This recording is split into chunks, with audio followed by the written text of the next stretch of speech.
You are live. Okay. There's a delay. There's no delay. All right. Episode 3 in the Cripple Shack. Gonna go over a hunt where we didn't shoot anything, see anything. No, we saw stuff. Well, we might have saw stuff, but we didn't shoot anything. We shot at geese when Nope. we were picking up. I used Marcus's gun, but we didn't get that. We already put the cameras away when that happened. Right. And then you shot at woodcock on the way out. Oh yeah. So No. Yeah.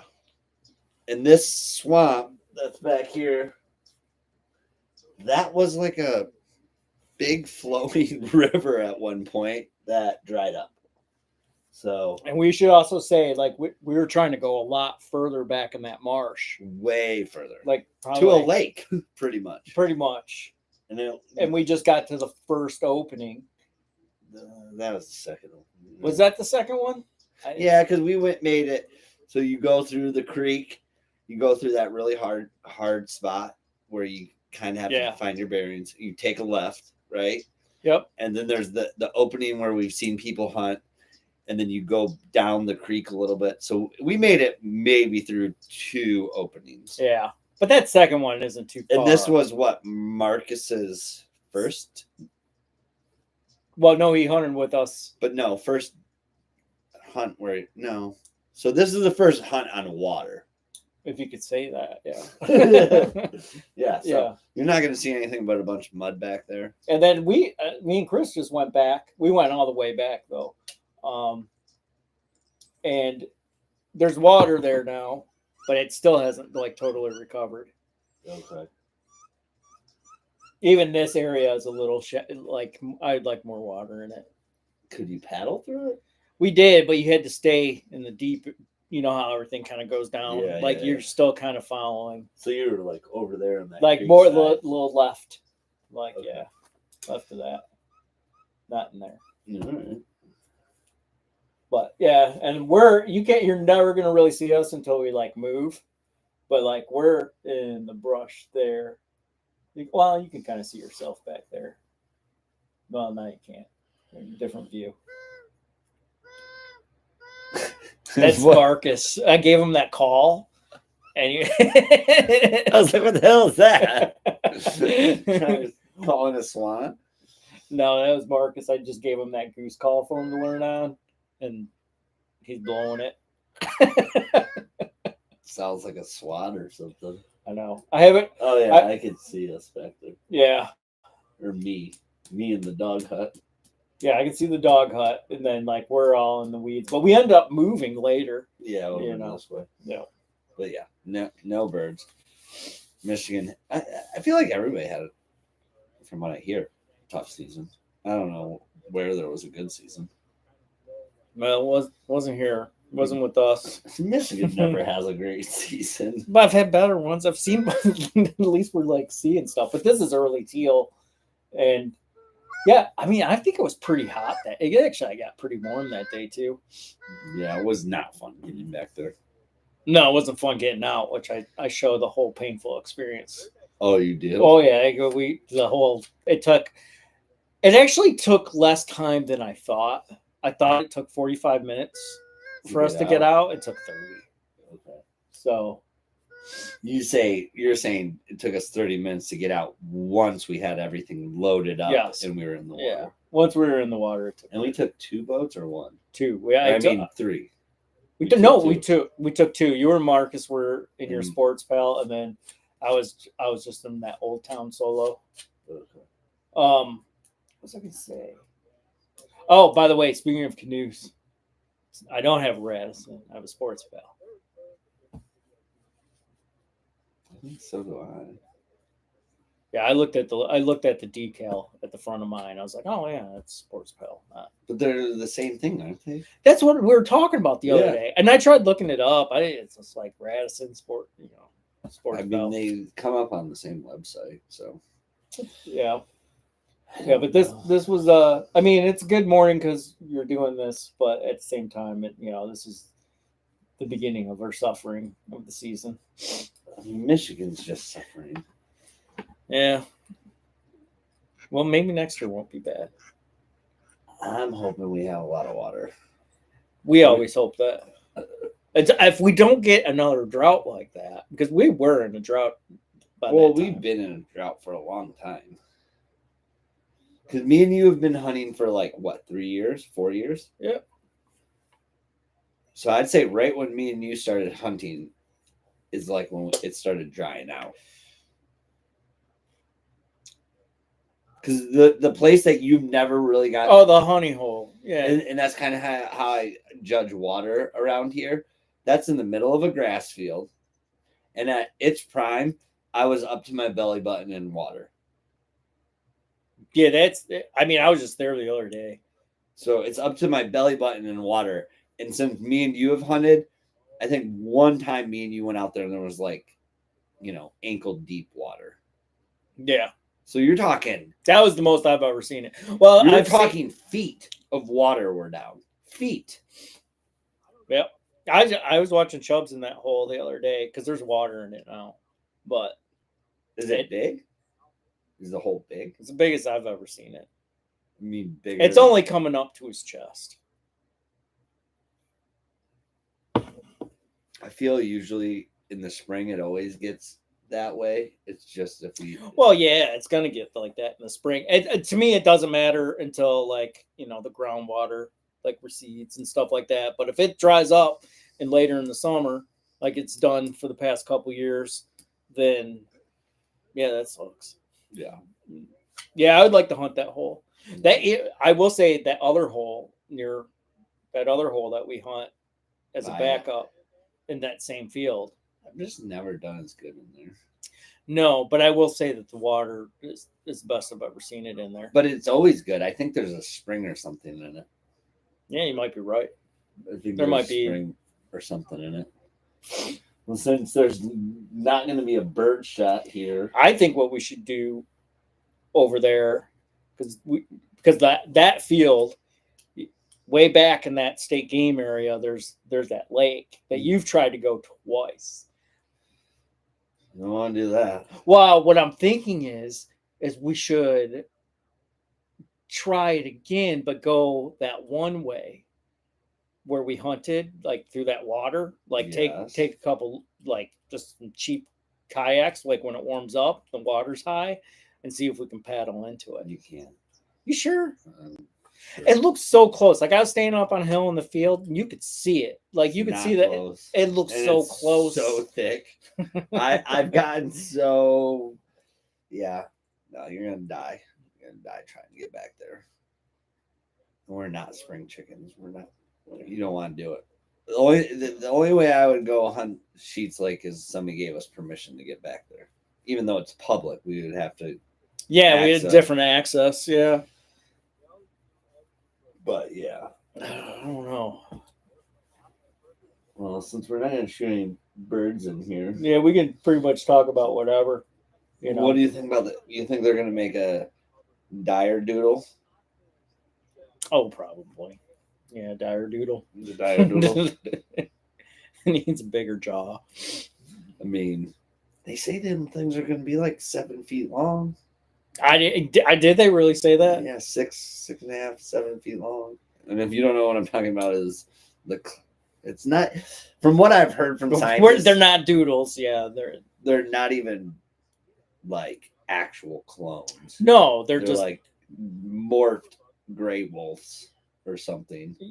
Yeah, genetically modified or some bullshit. Yeah. I don't know. No, it's still pretty interesting though. You have to admit. Well, no, it's interesting. It'll be interesting if they do a Jurassic Park. My kids were like, "What happens if they do Jurassic Park? What are we gonna do?" I was like, "We're gonna go to Jurassic Park." Might as well. Screw going to Disney World. I want to see some dinosaurs. Yep, that'd be fun. I want to see some dinosaurs. We're actually calling that something. Well, we're trying. It's we're only a couple hunts into the season. God, there's no water. There's some ducks. We should have shot at those. I wonder if it was before. Those probably were wood ducks. They look Oh, like, okay. they Yeah, look that's like right. wood- It's not duck season yet. It's just teal and geese. this time of year. Those look like wood duck silhouettes. Oh yeah, because now I started blowing the wood duck call. Yeah. Those are wood ducks. What date is this? I want to say, This is close to the end. This is the last weekend of teal season, I think. yeah, it is closer to the end. And they're shorting, making that shorter this year. Yeah, you're telling me about that, like by 5 days.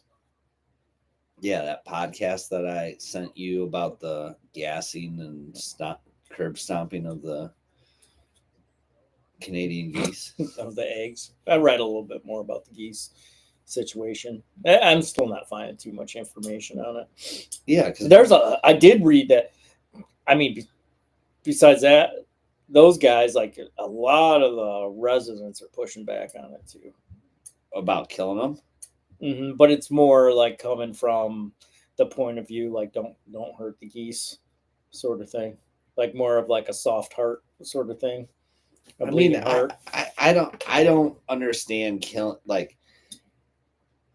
And those guys that on that podcast with the biologist, I think a big part of it is, okay, if you want to do something, if you want to, whatever you want to call it, gas them, whatever, but you don't have like a cause that like, if you do this, you have to figure out how to make that meat viable to somebody. I agree with that. I mean, there's tons of food banks and stuff like that. But they're not. I know they're not. They're not. But I mean, how is that any different? So let's say, hypothetically, let's say some sandhill cranes wipe out a farmer's field, and the farmer goes through all the red tape to do to shoot them. All right. Now let's just say we're helping this farmer out, shoot all these cranes. We don't get to keep those. No, you got to bury them. I mean, you got to discard them or donate them to like a food bank, right? I don't even think you can. Are you sure about that? I thought you had to. Yeah, I guess we'll have to look at. I'm pretty sure that when you shoot them, you pretty much just gotta get rid of them. See, that just seems silly to me because that's like really good meat. And at the same token, think about it this way: let's say that shit tastes if good. you are right and you can give them to a food bank. So I always heard that you could give them to the food bank, but most farmers are, in that situation, they don't because it's too much of a hassle. Well, that is a hassle because think about it. What? I'm going to go shoot a bunch of pests essentially on my property from destroying my crops. So I'm already pissed off. And then you want me to go clean? I don't know if you do. I mean, they got like a whole, like the one that I've been to, like there's like a whole staff at those food banks. They could probably clean those birds. I mean, when they were talking about the goose thing, they were saying they would have to be because working in might be right. I really don't know. Working in kitchens and stuff like I have, the reason, like, you have to have a facility that's like professionally. By the way, there's that one decoy out there that's like.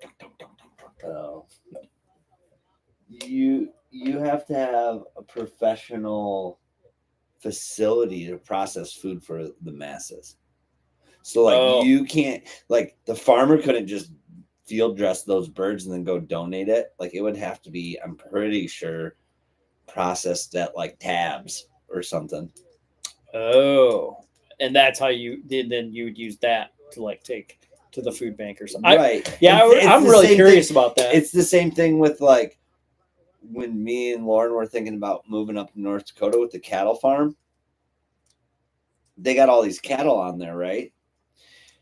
And I was like, Jeff, why don't you guys just like, butcher a few cows or heifers or whatever and just like eat it yourself or sell it? And he was like, well, we could butcher it ourselves and just put it in our freezer. But if we wanted to sell it to somebody, you literally have to have like, there's a bunch of bullshit. A food inspector to come out like a professional kitchen and be like, this is food grade. Like you got like a facility to actually process that meat. Like we couldn't just, if you processed a deer in our, if we owned a bunch of property and we were calling deer on our property, we couldn't process a bunch of deer in our garage and give it to anybody. Mm-hmm.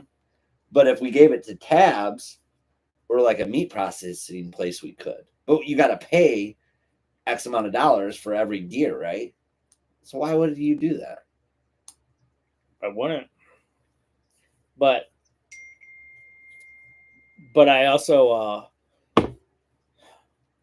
yeah, I wouldn't. But I also don't agree with just throwing all that shit away. Well, no, and that's what the guys in the podcast that I listened to were making an argument. Like, if you are charging them to kill the geese, Mm-hmm.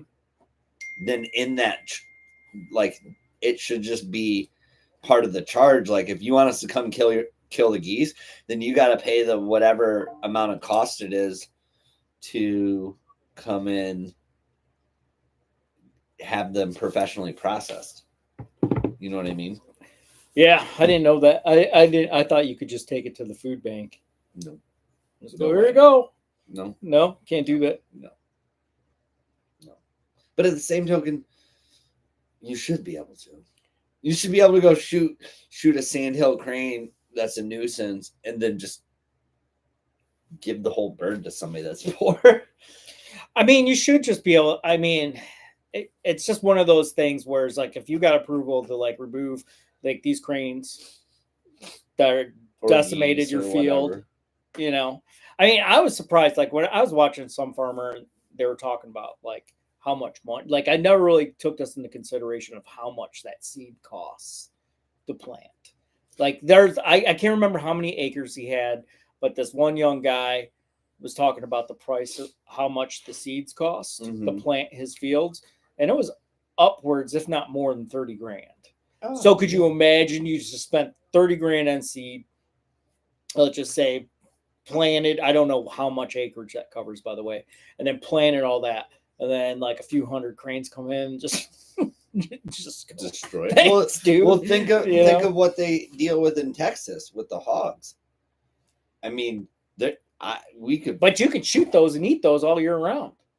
But you still can't just give them to a food bank. No, but you can use that meat for yourself at least. I mean, with the crane, if we're shooting nuisance cranes in Michigan, or that's not even on the menu. Like there isn't even a season for those. Let's just say nuisance geese out of season. Right. You can't. Like you can't. Like if we got to shoot a bunch of nuisance geese, we can't eat those. But think about it this way: when we go goose hunting, me and you are pretty much the only ones that really want to keep the geese. I know. So like we take other people goose hunting, they're like, oh, if you make jerky or something, I'll take some of that. They don't want to do the work. But you shoot 30 geese in a day. You're talking. That's what you're doing for the rest of the day. The rest of the day. Well, you're you know what I mean? Or like we're pretty fast at it though. Or like when I used to go up to North Dakota and shoot snow geese with my dad and all his buddies, like since I was like the kid in the group, they would just be like, yeah, Ted, go have fun. And I'd be like cleaning 100 freaking snow geese pretty much by myself. I mean, they might stand there and watch you do it. Yeah, I could see that. But it's like for 3 hours, I'm just cleaning geese. I don't know why no one wants their geese, man. That's good stuff. But it is to me, it's just silly. It's just a waste. Like just watching, like just reading that, just going, wait, if you went through all the red tape to remove these things, you should be able to get to keep it. Yeah. 100%. Bottom line. But no, you got to bury that shit in the field or just leave it there. Leave it there and let the wildlife have at it. You know. Stupid. Kind of is. I mean, at least there's that. But you sure about them having to bury them, or is that just what they do? I don't know if you have to bury them, but you're not supposed to. I don't think. Pretty sure you're not supposed to remove them from the property. I could be. Yeah, you can't mess with. You can't keep them. I know that. I mean, then that's my beef about it. But yeah, looking at like that problem that Michigan's, the gassing or something like that. Even when they're saying, I don't know what the real numbers are, but let's just make up numbers. I mean, if you really think about it, though, like it's our fault. I mean, we take up like we share this planet with all these other living species, and like we just sit there and terraform the shit out of everything, and they need a place to land and nest and all that shit, and like, it's inconvenient for us. Or a private property owner, it's not, or a playground because some geese are pooping all over. It's not inconvenience to us. It's inconvenience to people that are bothered by it. It's like when I go on Nextdoor and like I read all the complaints for amusement, and like somebody moved out here, they wanted their house in the country, white picket fence, and then they're complaining on Nextdoor like coyotes are too loud. It's we'll shoot them. You're going to be real mad about this one, but it's just like you live in the perfect shitstorm for people to go on car tours. Yeah, I know. And I hate it. You don't like the car. I hate it. You don't like vehicles like I do, but like I've said a million times, I'd sit out at the end of your street and cheer these guys on. Like I like cool cars. I like the revving. I like loud exhaust. I like that stuff. And you don't. And I understand. I understand why you don't like it. It's dangerous and stuff like that. But to me, I don't care if those people drive off the goddamn road into the trees, and it happens all the time. Because if you look at the arrow signs, they were knocked down. They replace them like 3 times a year. Did you know that? Oh yeah. And they're always knocked down because people are driving around that curve like a. But see, the way I look at it is, it brings a smile every time I see the new signs go up. I'm like, all right. And like 2 weeks later, I'll like fold. The way I look at it, like when I used to ride motorcycles and stuff, like you would go look for a place that was out in the country or away from enough people where you're not bothering like the city folks and stuff. Like you would go out to the country and drag race or whatever. But that's the thing. They think they're not around anybody else, and they are. But you're always around somebody else. And it's the same thing with the geese. You know what I'm saying? It's like the geese are going to find... I mean, the cars and motorcycles completely different from the geese. Like the motorcycles and cars don't have to be there. The geese need somewhere to go. And whether they're resident geese or migrational geese, this is what I'm saying is the people with the cars and motorcycles that want to go do those things, we don't have a big enough, like we don't have enough drag strips. We don't have enough tracks where a 17 or 20-year-old dude with, a souped up car can go and do it. So then they have to go find secluded places for it. And that, I mean, it's kind of the same thing. No way is it the same How? thing. They need, why? You're saying because that's their passion of doing something? Like, that's like us complaining about not being able to hunt certain lakes that are pied off to their property that they don't even own the bottom of the lake. But you're telling me I can't hunt there? Screw you. Like, they're just trying to find the safest possible place, and you live in an area where, wrong or right, they feel the most safe of doing it. No, you not just the same thing. Not the same thing. What I'm talking about. So where should they go do it? Nowhere. So then, but why do they even need to do it? Well, why do we need to go shoot geese and ducks? Because we're keeping the populations in check, dude. What are they keeping in check? I mean, it's a reason. But what are they doing? What are they keeping in check? Nothing. They could go to the goddamn racetrack, man. There aren't enough racetracks. And you know how many regulations, just like the stuff we're talking about? But we still have, I mean, when I go out, I'm not breaking the law when I'm hunting. When they go out, they're 100% breaking the damn law. 3 o'clock in the morning the other night, I had my window open, and some goddamn motherfuckers were fucking revving their goddamn engines. But that's not breaking the law. Oh, no. They were fucking tearing it up out there, going up and down the road fucking all I could hear for like an hour straight was like, fucking, like pop, pop, pop, pop, pop, pop. You know, it's just like, All I'm saying- and they're just tearing up 3 o'clock in the morning with the noisy ass shit, fucking going, God knows, because they're going fast, because like you could hear like the sound just go, ooh, and then I just See, shit. I And love like that you shit. can hear, like what they do is they go, like sometimes they go like, and then they turn around at the end of the street and then go back and do the same street again. Sometimes they go around to the next road over and do a big circle, and you can hear the whole circle, man. All I'm saying, it's super lame, and it is pretty damn dumb. And not to mention, like, you know, like when I see the turkeys just getting blasted by the cars, All it's just I'm like, saying God is damn. you have. All I'm saying is you can make the argument that those people, that's their outlet. They don't turkey hunt. They don't duck hunt. They don't spend all. They spend their money on it. Dumb. It is dumb. It's just a couple years ago, some girl in a nice shiny purple car fucking wrecked herself and she died. And you want to know something? It inconvenienced me. I didn't know this at the time.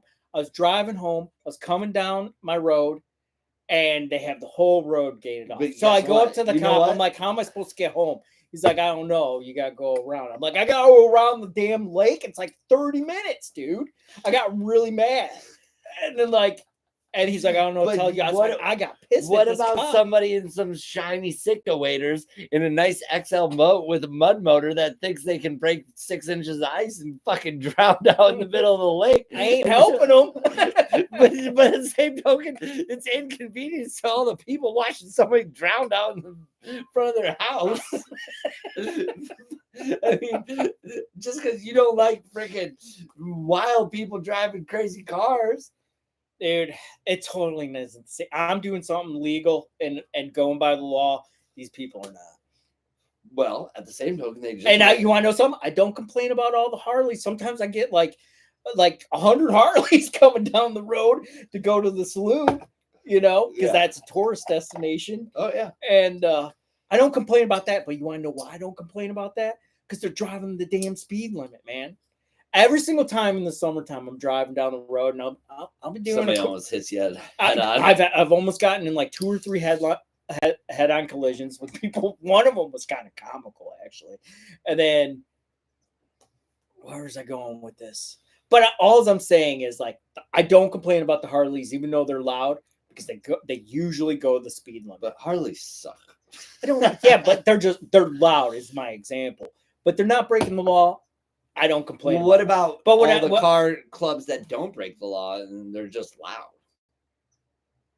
They're always breaking the law. They're always breaking What are you talking about? They're in a 45. But I remember anytime I see one of those cars coming up on me. Yeah, you just slow down. I slow down. I've been in the car with you. I know. I slow down to a cool 20.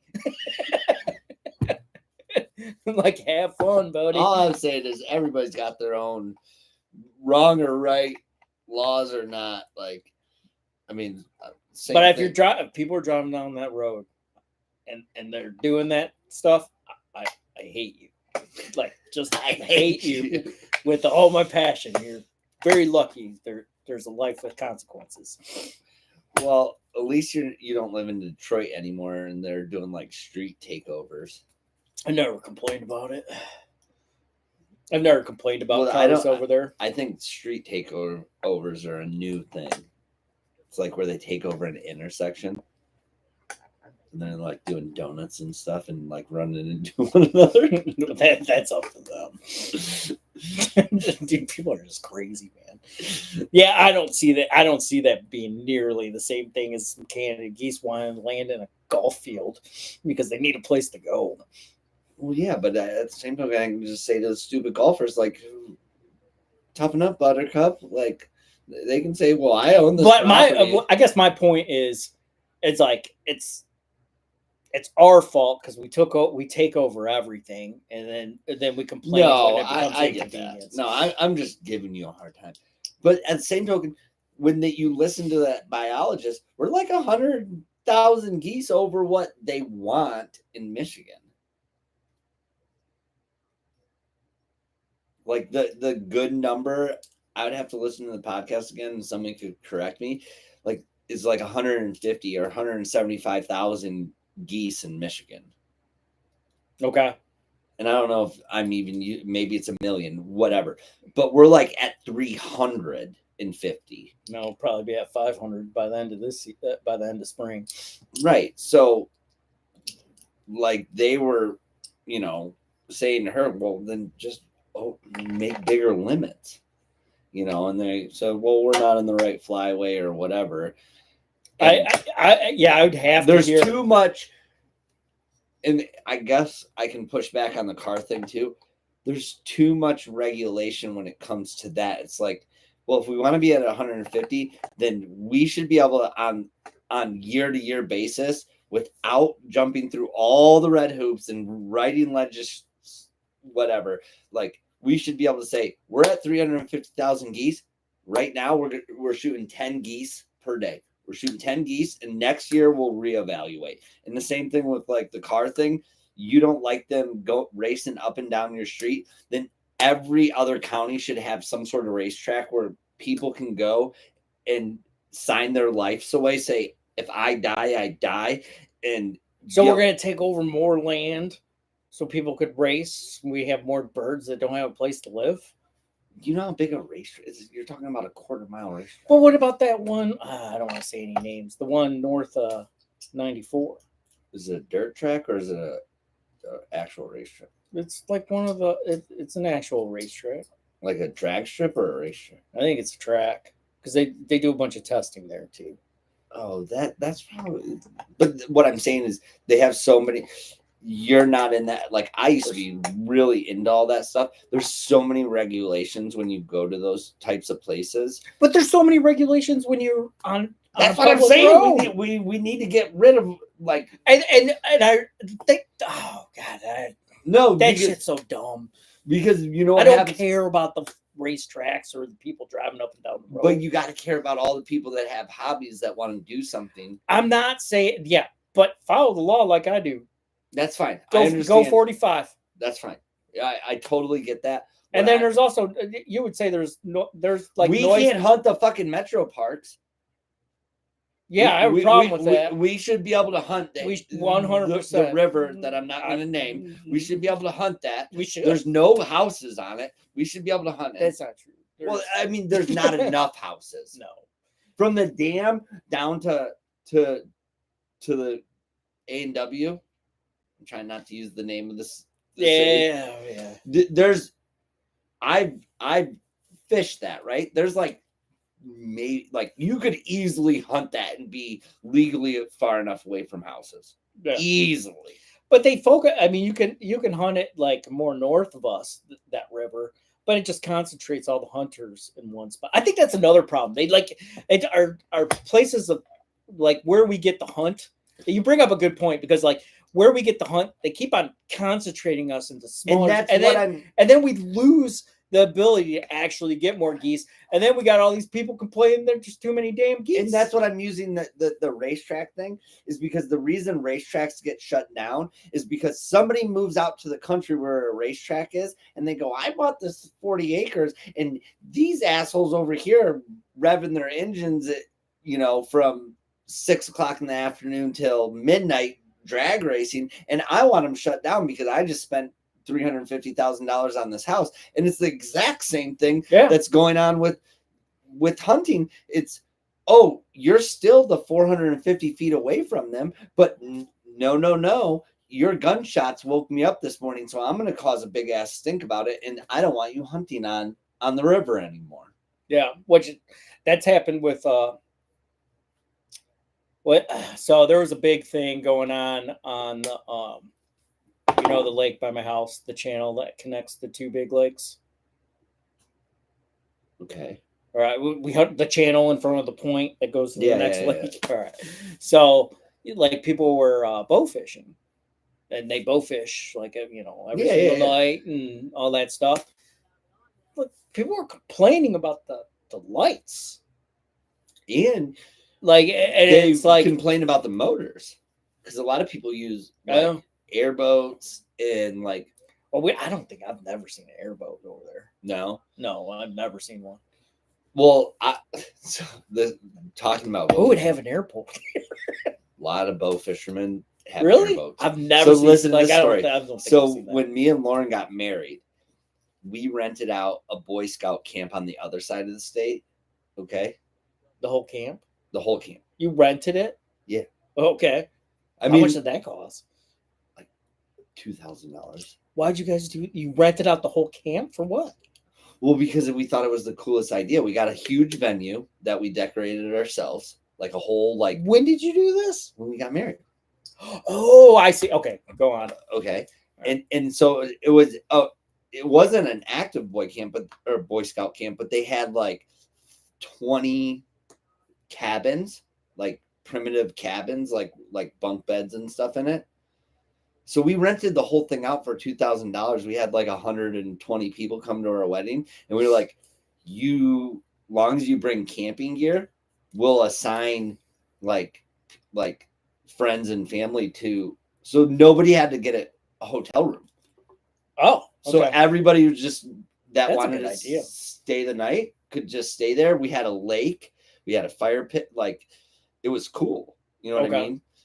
And so before we rented it for our wedding the year before, we rented it for 2 nights just with me and her. Like they were like, you guys can just like rent like a thing. And so me and her having a bonfire, and it's like, I don't know, it's got to be like close to midnight or 1 o'clock. Yeah. And this is when I had that like off-road Jeep that was pretty fun to drive around. Yeah. And I'm like, I'm hearing this big block, like probably like big block Chevy. I'm like, somebody is either ripping up these trails in like an awesome truck where you'd be like, why is somebody out there being so loud? And then all of a sudden we see all these lights out on the lake, and it's a boat. It's a 25-foot airboat, like huge airboat. Okay. Mm-hmm. And so me and her, we've been celebrating and whatever. And so we go out to the end of the dock and we flash these guys down, and they come up and and I'm telling you, it's like what you're dealing with by your house with like loud cars. Like it's a freaking souped up big block, like Chevy motor. Mm-hmm. And they're like, we're sorry, like it's so loud, we're just bow fishing, like whatever. And me and Lauren are both like, we don't care, can we come? They took us bow fishing from like midnight till 6 a.m. and just let us on their 20-foot boat. Oh, that's pretty cool. And I've never been bow fishing like on that scale. It was such a cool experience. Like they had so many like so many lights, like you can see everything, like every turtle, every tadpole, every pike, every carp, everything. It was a pretty cool experience. See, I would never complain about that.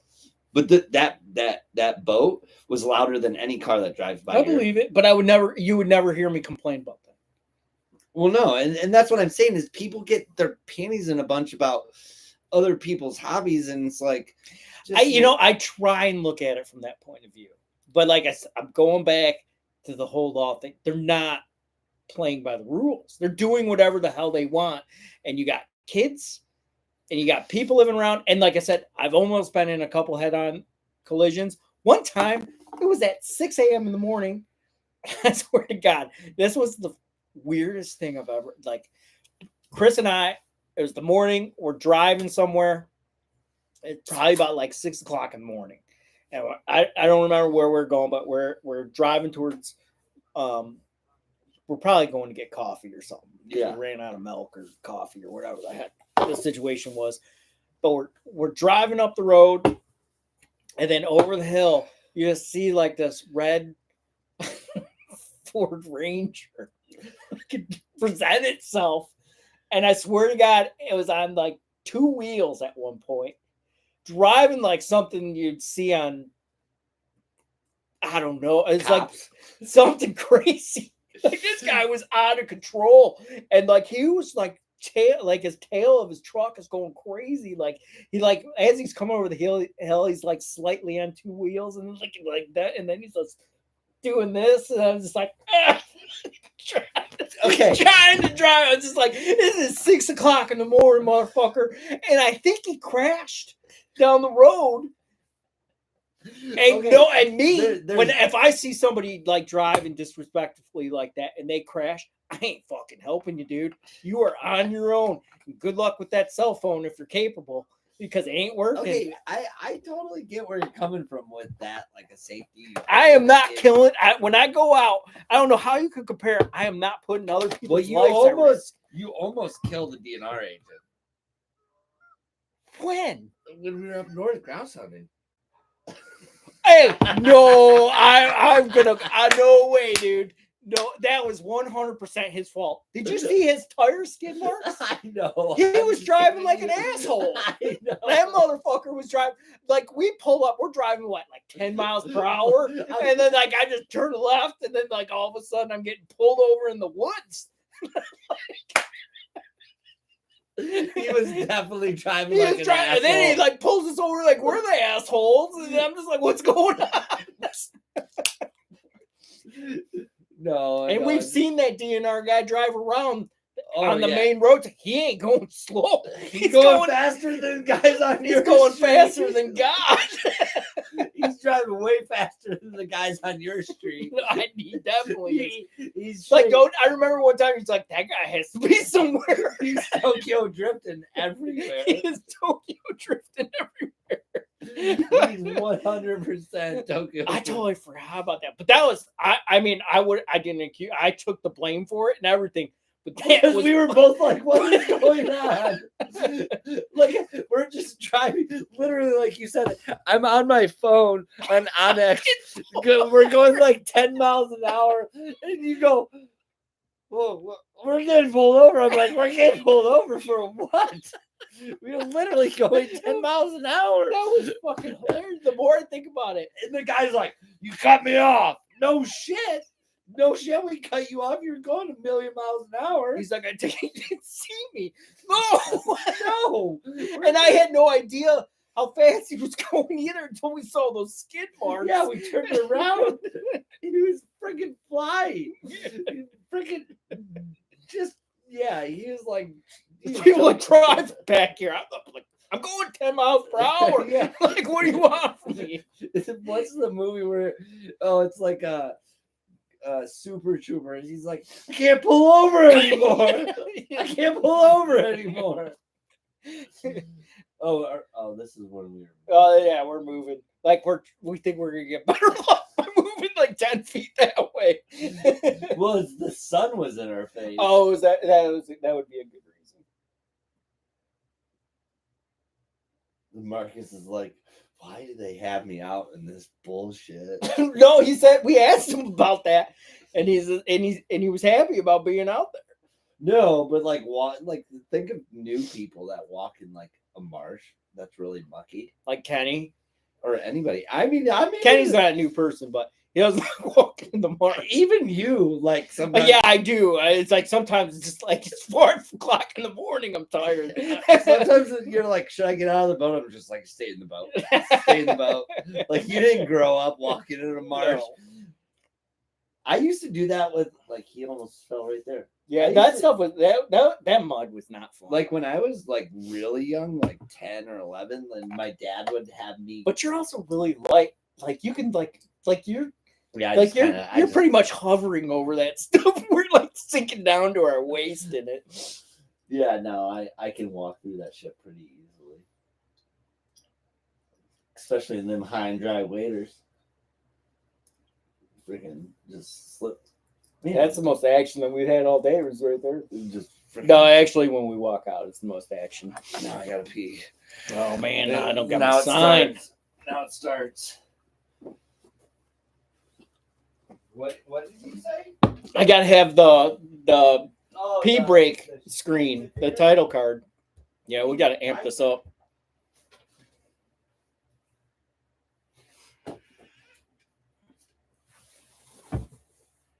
How many people we got? I don't think we got anybody watching this. Oh no, we do.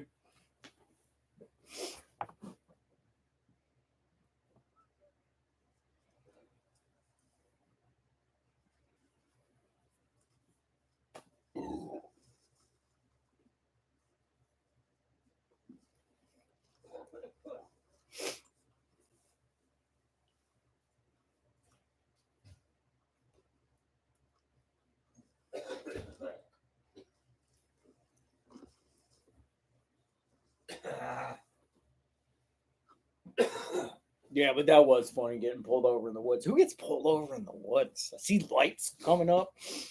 I mean, I've been pulled over in a Get boat. pulled over by the green. I've been pulled over in a boat. I've been That I can understand. stopped on the ice.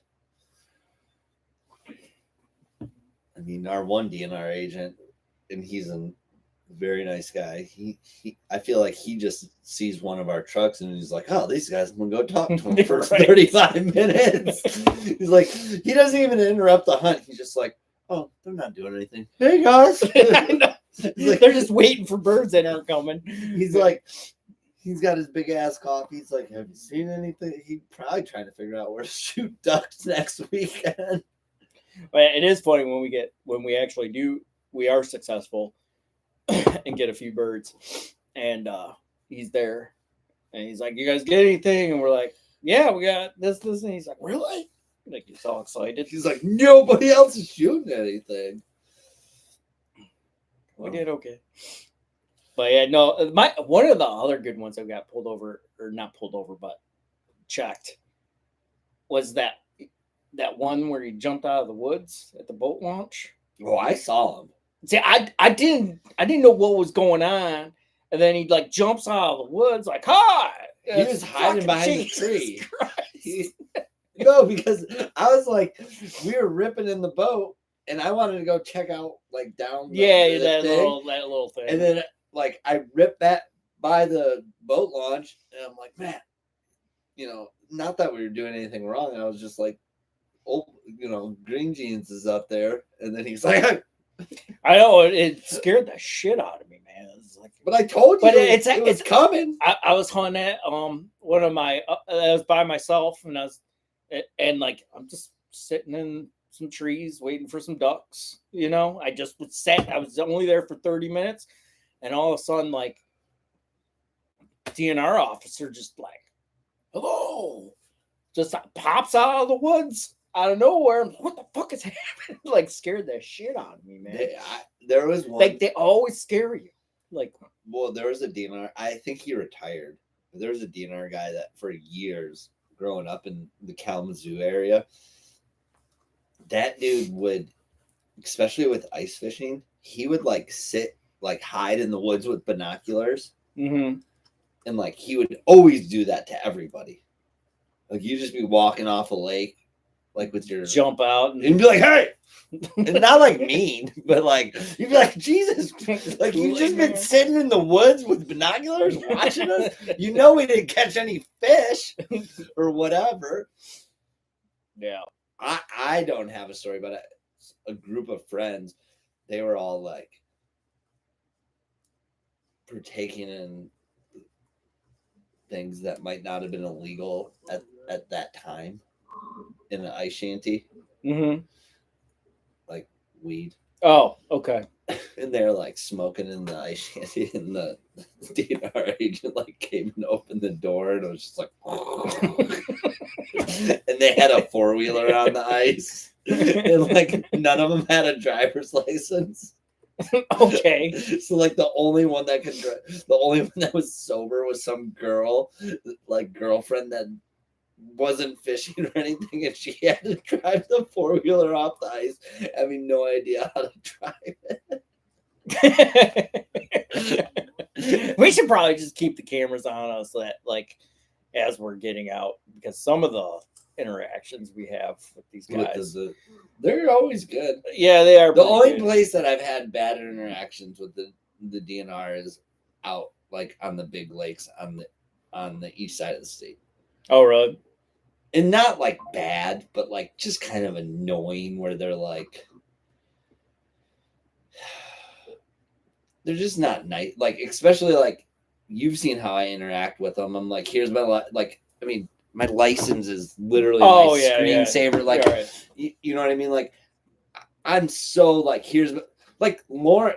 I took the kids in Lauren duck hunting I think I told you this. I don't know if where were we? Somewhere around here, right? It was like an evening hunt, and Lauren and my two kids were like, let's go hunting. And the DNR pulled up, and we were walking like into our spot. And Lauren's like, oh, the DNR's here. And I was like, oh, I'm going to go like show him my stuff, like let him see, check my gun and stuff. And even the DNR seemed annoyed with me. He was like, I didn't get out of the truck and try to check you. Like, why do you even walk up to me? I'm like, well, I was just trying to be nice. Because you thought you were going to get checked. Well, yeah, because I'm pretty sure it might have been that. Yeah, this is, I know what like you're talking about. And because I remember the story. But yeah, I mean, the only place I've ever had a hard, and I understand out on like St. Clair and Lake Erie and all those places, they check probably a lot more people, and they probably run into a lot more assholes than out here where we live. So they have to be a little bit more on guard. But when somebody comes to you and is like, here's my life jackets, like, check my live well, like, when you are 100% being cooperative and like answering their questions before they can even ask them, there's no reason to be a dick. I literally had a DNR agent make me crawl under my boat trailer. I remember telling me this one too. Take like a piece of seaweed like this big off. And she was like, if you don't do it, I'll give you a ticket. I'm like, what? Like, it's going to fall off like 5 feet. You know what I mean? Mm-hmm. It's like, I understand where you're coming from, but this isn't like Lake Tahoe or something where like all our lakes have zebra mussels. I could see the threat of giving you a ticket over it instead of being like, hey, would you mind taking that off real quick just to please me or something like that? Like just being cool about it is one thing, but threatening to give you a ticket on top of it. But common sense, like she looked at my license. Kenny was with me, looked at Kenny's license. We do not live in that area. We're telling her we're going to drive 2 hours home.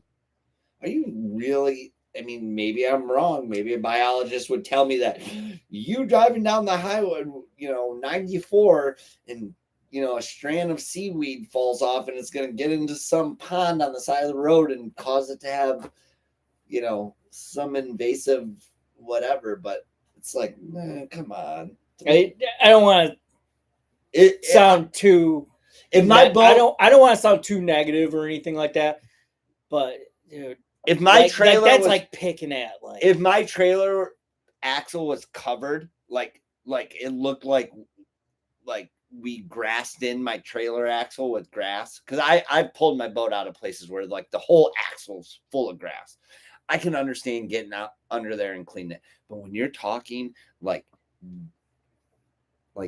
this cord of grass on my axle, it's like, come on. I just feel like they're just being nitpicky, at that point. If that's something that's, and here's some, how many people get their boats out of the water? Like I'm not a boat guy. I just canoes and kayaks. You're the only person I go in like a real boat with. But how many guys or girls actually like cleaning off their boats after they get out of the water? How many people? No. How many people get out of the water with their waders and use that brush thing that they have for everybody to scrape your boots off? You know what I'm talking about? Where's that at?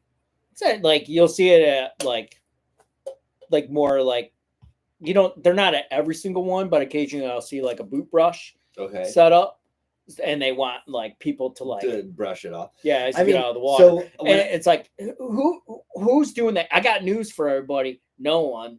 No one's fucking. When I lived in Lake Tahoe, mm-hmm. Lake Tahoe is like a pretty pristine lake. You couldn't put your boat in the lake. Like every big parking lot around Lake Tahoe, you would kind of like getting like your off-road sticker for like trails around here.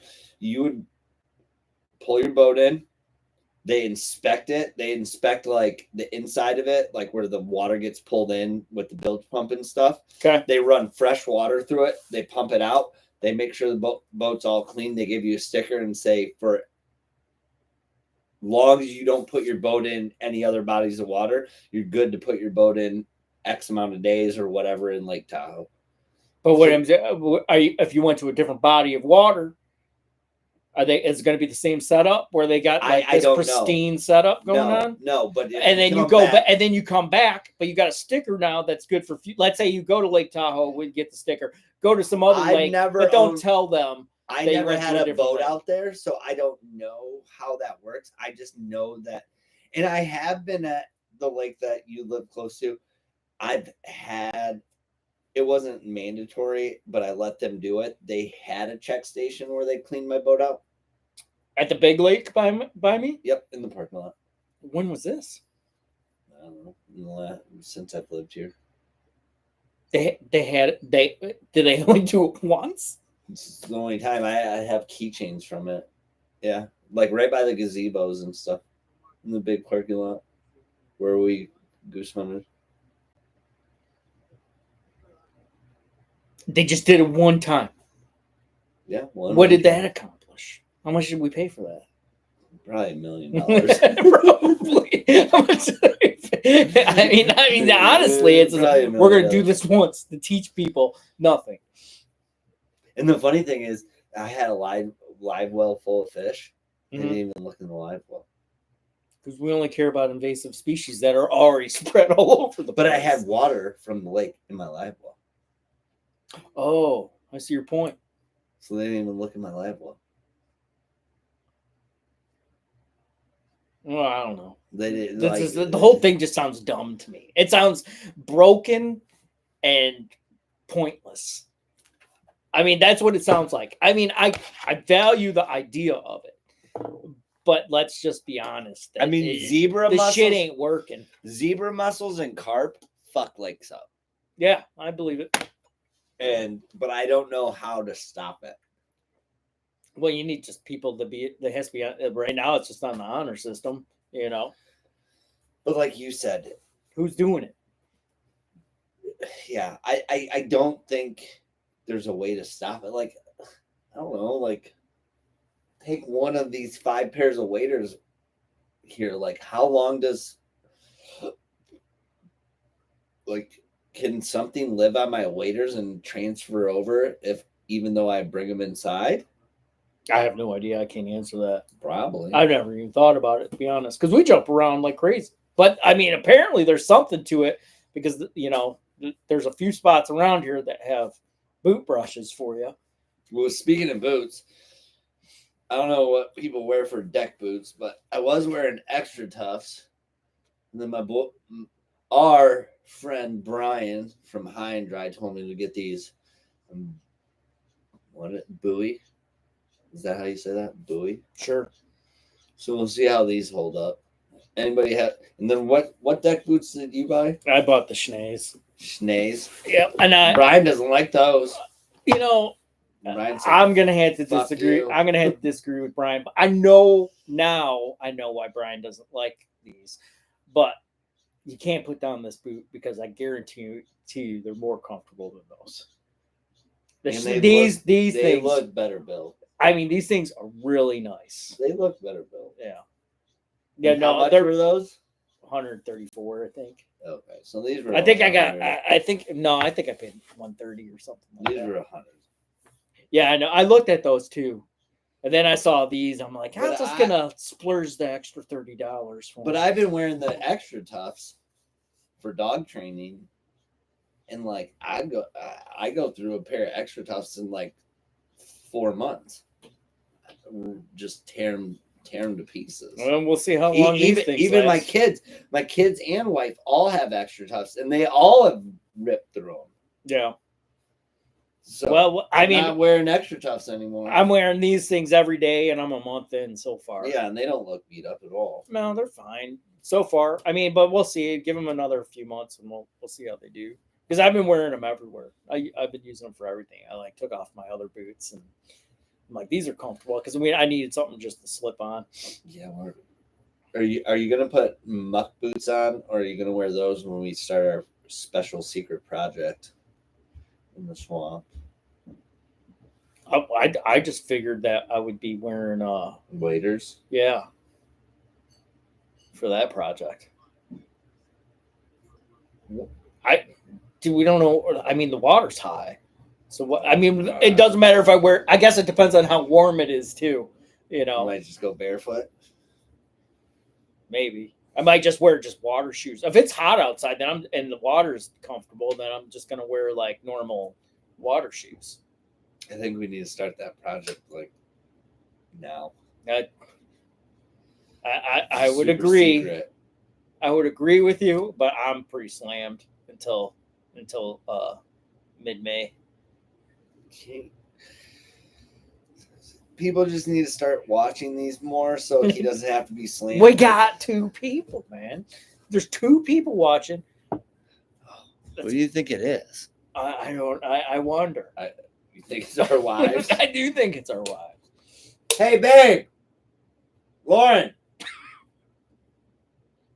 I mean, she can hear us. Well, somebody's up there. They're watching. They can hear us. Lauren. I don't know. I mean, yeah, It's probably our wives. yeah. They just got it on. They're clapping. Watching They're clapping. the train wreck. Our two husbands are retards. Tell you what, I mean, that mud hole is pretty nice. that's a nice mud hole right there.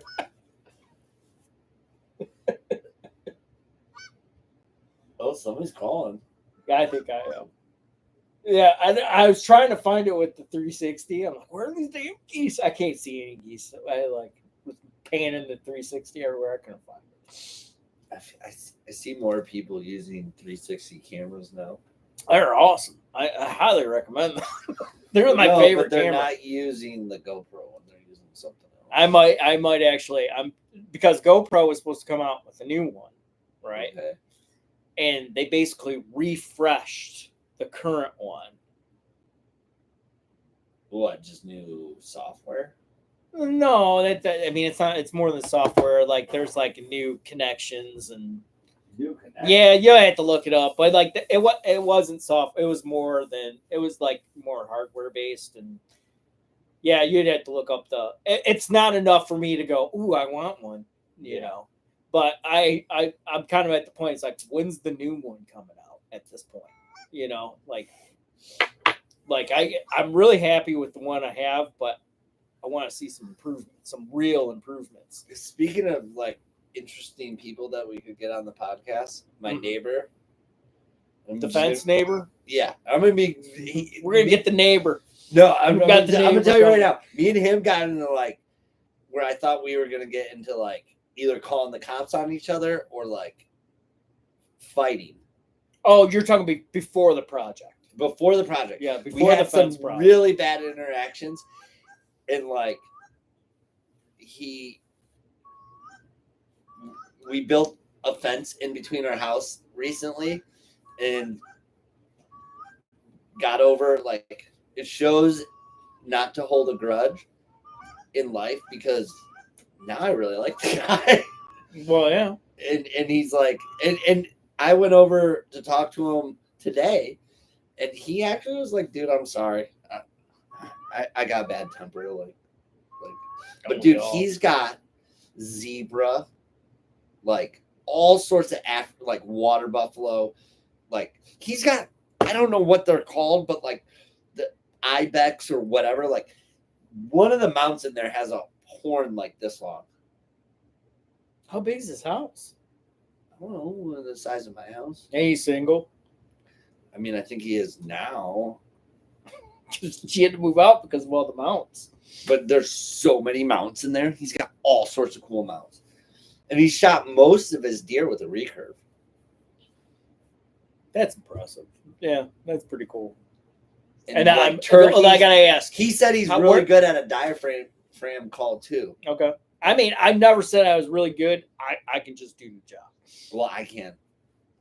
Like, You put a I would diaphragm. put if you were If to I give put a me, diaphragm call in my mouth, I'm like, if you give me as far, when it comes to calling, I feel like if you were to grade me, B minus to C plus as far as calling just in but you're general. gonna go pro. One of these days. One of these days. I'm gonna work really hard at it, and I'm gonna be fucking awesome.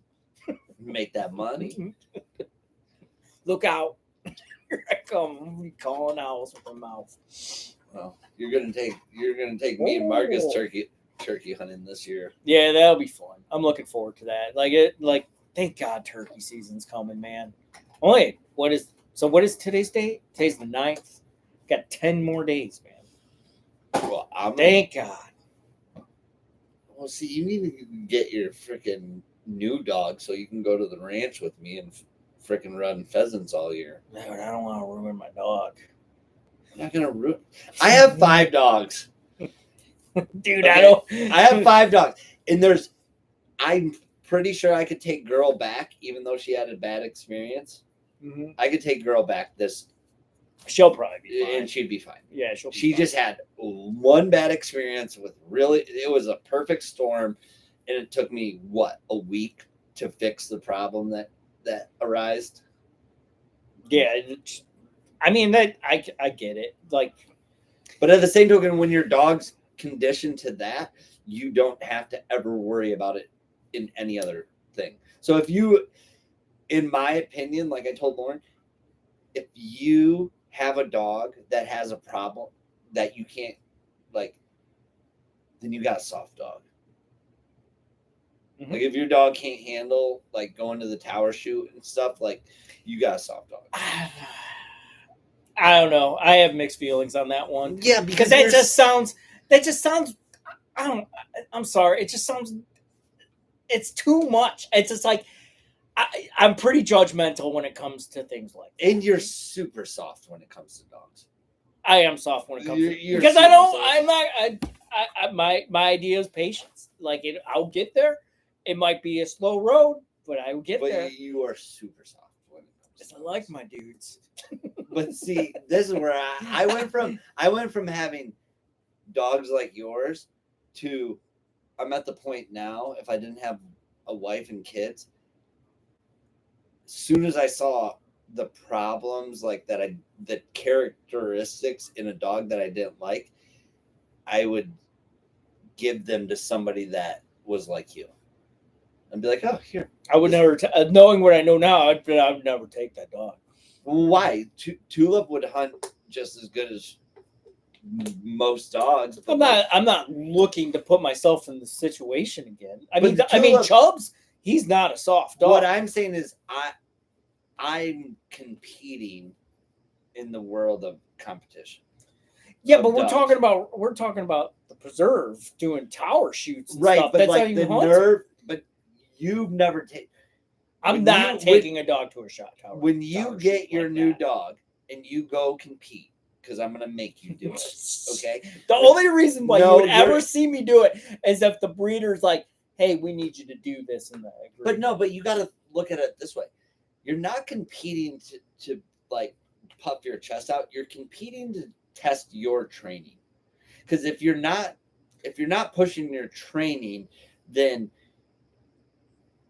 you can just have a bunch of dogs like, yeah, it kind of hunts, it does whatever. Like, how do you can't tell me how good your dog is. You have to put it up against a standard. Like you can say my kid's the smartest kid in the world, and he might be a retard. Like he's got I'm not gonna. like or you can say my kid's the best at basketball. If you don't let him compete at basketball, you can't tell me he's ever that great at basketball. And I don't even like basketball. Like if you want to have a dog, if you want to be able to say that you have anything other than a meat dog, I hate that term because it's such a put down. Like I always hear like you guys go, "Oh, it's just a meat dog." It's like fuckers. That the whole end game is the hunt. It's not to play fancy fetch all day. You know, I mean that's how I look at it. I mean, like it's like I get where you're coming from. Tell me how much when you met me, you never had gone duck hunting with probably a duck dog, right? Yes. You had? No. Okay. No, I'm agreeing with Okay. you. Okay. So you met me when I first got into competing. And Toby and Sweet Pea weren't that great at dogs, but you thought they were pretty freaking cool at that point. And they weren't even that great. No, well, okay. So yes, I agree with you. I thought that was pretty cool. But that I don't think I could ever go duck hunting again without having a dog that I at least in some way can direct where it's got to go. I mean, but there were times, there's been a couple times, in all honesty, where I'm just like, we could have got that bird back by now. Right. No, and you're 100% correct. I mean, there's like, sometimes I'd be like, this is taking way too fucking long. We're losing. Like, no, you're 100%. We're losing an hour. You're 100%. Yeah. You're 100%. And that's my lack of being the best at what I can do. And all I'm saying is, I like sports. I played sports when I was younger. I just find the camaraderie. I find the right people in the whole thing. It's kind of like going to hunting camp, but it's like a year-long thing where you can go as fast as you want. Like you said, like, I'm not going to push my dog that fast. You could have a 5-year-old dog and be like, oh, it's finished. I mean, Toby's not a finished dog, and he's 6 years old. Yeah. He has one pass away from being a finished dog. He's a great dog. Yeah, Toby's great. He's a great dog. But it's something to do. It's kind of like you're saying. Like I said, I love doing the training, dude. I'll train with you guys to the end of time. But it's just like, but when the competition comes, it's like I'm just not a competitive guy. Like, I feel like I disagree with you on the statement. How do you know what you have? I know what I have is when that shit's happening faster for me. Like when I tell the dog to go get something and brings it back immediately. But what I'm saying is, the cool thing about HRC. Oh, here we go. We got 30 minutes left. The cool thing about HRC is you're not competing against the other dogs. You're not competing against the other trainers. You're competing against your training. So you can say, I trained for 6 months to accomplish X. And if you go to a test that you didn't set up, that your dog's not comfortable with, he's in a situation where there's a lot of dogs, just like being on the chain gang at hunting camp or whatever, where they start, not having solid poops or whatever because they're so worked up. You take them to that scenario and you pass that test. It's not you competing against the other people. It's you and your dog can accomplish something together, and you're like, holy shit, I did something with my dog, and my dog can handle all these extra. It's like taking your dog to Lowe's and Menards and all these places. Like the people that say, well, my dog's scared of everything. Well, did you just leave it at home, or did you take it out in the world? Yeah. And that's what I think the cool thing. I mean, field trials and like where NAVDA, where some of the pointing dog stuff comes in, you're competing against the other people and the other dogs, which that's a little bit different. But when you're just competing against a standard, like I want my dog to be here and I want to see how well, because if you fail that test, it might not even, it's probably 90% of the time that it's not the dog's fault. It's your fault. You trained wrong. You did the wrong thing with your dog, and now you have to go back to the table. You got to go back to whatever to make your dog that good. And why not make, it's just like having kids. Like, I want my kids to be as good as they can at whatever they can be at. You know what I mean? And if they like sports, I'm not going to, if they want to play sports, then I'm going to get them the best baseball bat, and I'm going to get them. I mean, we get. I see your point, but I kind of feel like I don't want to offend anyone. Offend them. I'm about to offend all the pointing people when you're done. All right, then I'm going to offend all the HRC people right now. You guys put so much, like I watched somebody that we were training with send their dog. He was personally happy with the stops that he gave his dog. Like he whistle stopped the dog and then did this. And you're saying it needed to go through that, blah, blah. But that wasn't what that person's intent was. He stopped the dog, told it over, and the dog Are you did. talking about Brent? Yes. And then you challenged him on how he handled that because there's all these damn rules, all these fucking dumb rules. Like, you go do this, do that. And then you just set, like, the fucking dog completed that task. No problem whatsoever. No. But everybody has a problem with it because of how the handler didn't do this or didn't do that. So no, To me, it's just like no, that dog fucking listened to his owner, and that owner was happy with that retrieve, which I would have been very happy with that retrieve. No, I totally agree with you. It's just like you start getting into all the BS. No, I totally. It's just like I feel like some of these dogs, like when I'm taking my dog out hunting, I'm depending on him to make decisions for me, and I'm making decisions for him. Like, I'm looking for a level of independence out there. Like, I need that dog to be like, you're fucking wrong, dude. I'm going this way. We're going this way. Because I made that mistake twice with Chubbs. Because Chubbs, we're here's a story that I have. We wanted to go to the left of this, which I thought at the time was a small water hole. And we were going to walk around it in the cattails. Chubbs didn't want to go fucking left. He's like, no, dude, we gotta go this way. Yeah, you gotta and we're like, no, our plan is to go left. We're going fucking left, damn it. So I make him go left. That was the biggest mistake. I didn't listen to my dog. He was 100. He was 5,000% right. So there's a difference. There's a difference. Just like with Toby, and you've seen me do it with him.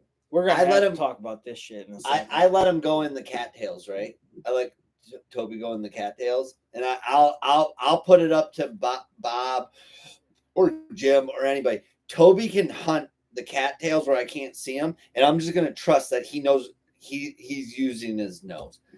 But when I'm doing a certain thing like a blind, which pointing dogs, you guys don't train for this. When I'm doing a certain thing like a blind, you are going to listen to me 100% of what it is because it's a blind. It has nothing to do. I don't want you to use your nose. I don't want you to use anything other than you are going to the point I send you to. And so that's the difference where me and you with working with Frost. And I think you have done an amazing thing with Frost, taking a dog that 100% of people would have given up on and took him from being gun shy. Oh, you just shot. Gun shy or whatever. And the dog's hunting now. And he's got a great nose. And he's pointing. And he's slowly getting to, I mean, not slowly. He's where you need him, other than probably backing another dog. No, I need a solid retrieve from him. Like okay, he doesn't retrieve. But what I'm getting at is when it comes to, I think when you're competing, all those little things, it's like, what other game do we have to play? It's just like shooting a duck. Let's go to the blind. Like, this is something I kind of have a problem with because, like, I see this. I mean, like, But you're a pointer guy, and you guys let these dogs do whatever the hell they want till they're 1 year old. Because I need that level of independence. So if I shoot a bird and I don't know where the fuck it is because it's in cattails or something, I am 100% dependent on that dog to find that damn bird with his nose. But so does Toby.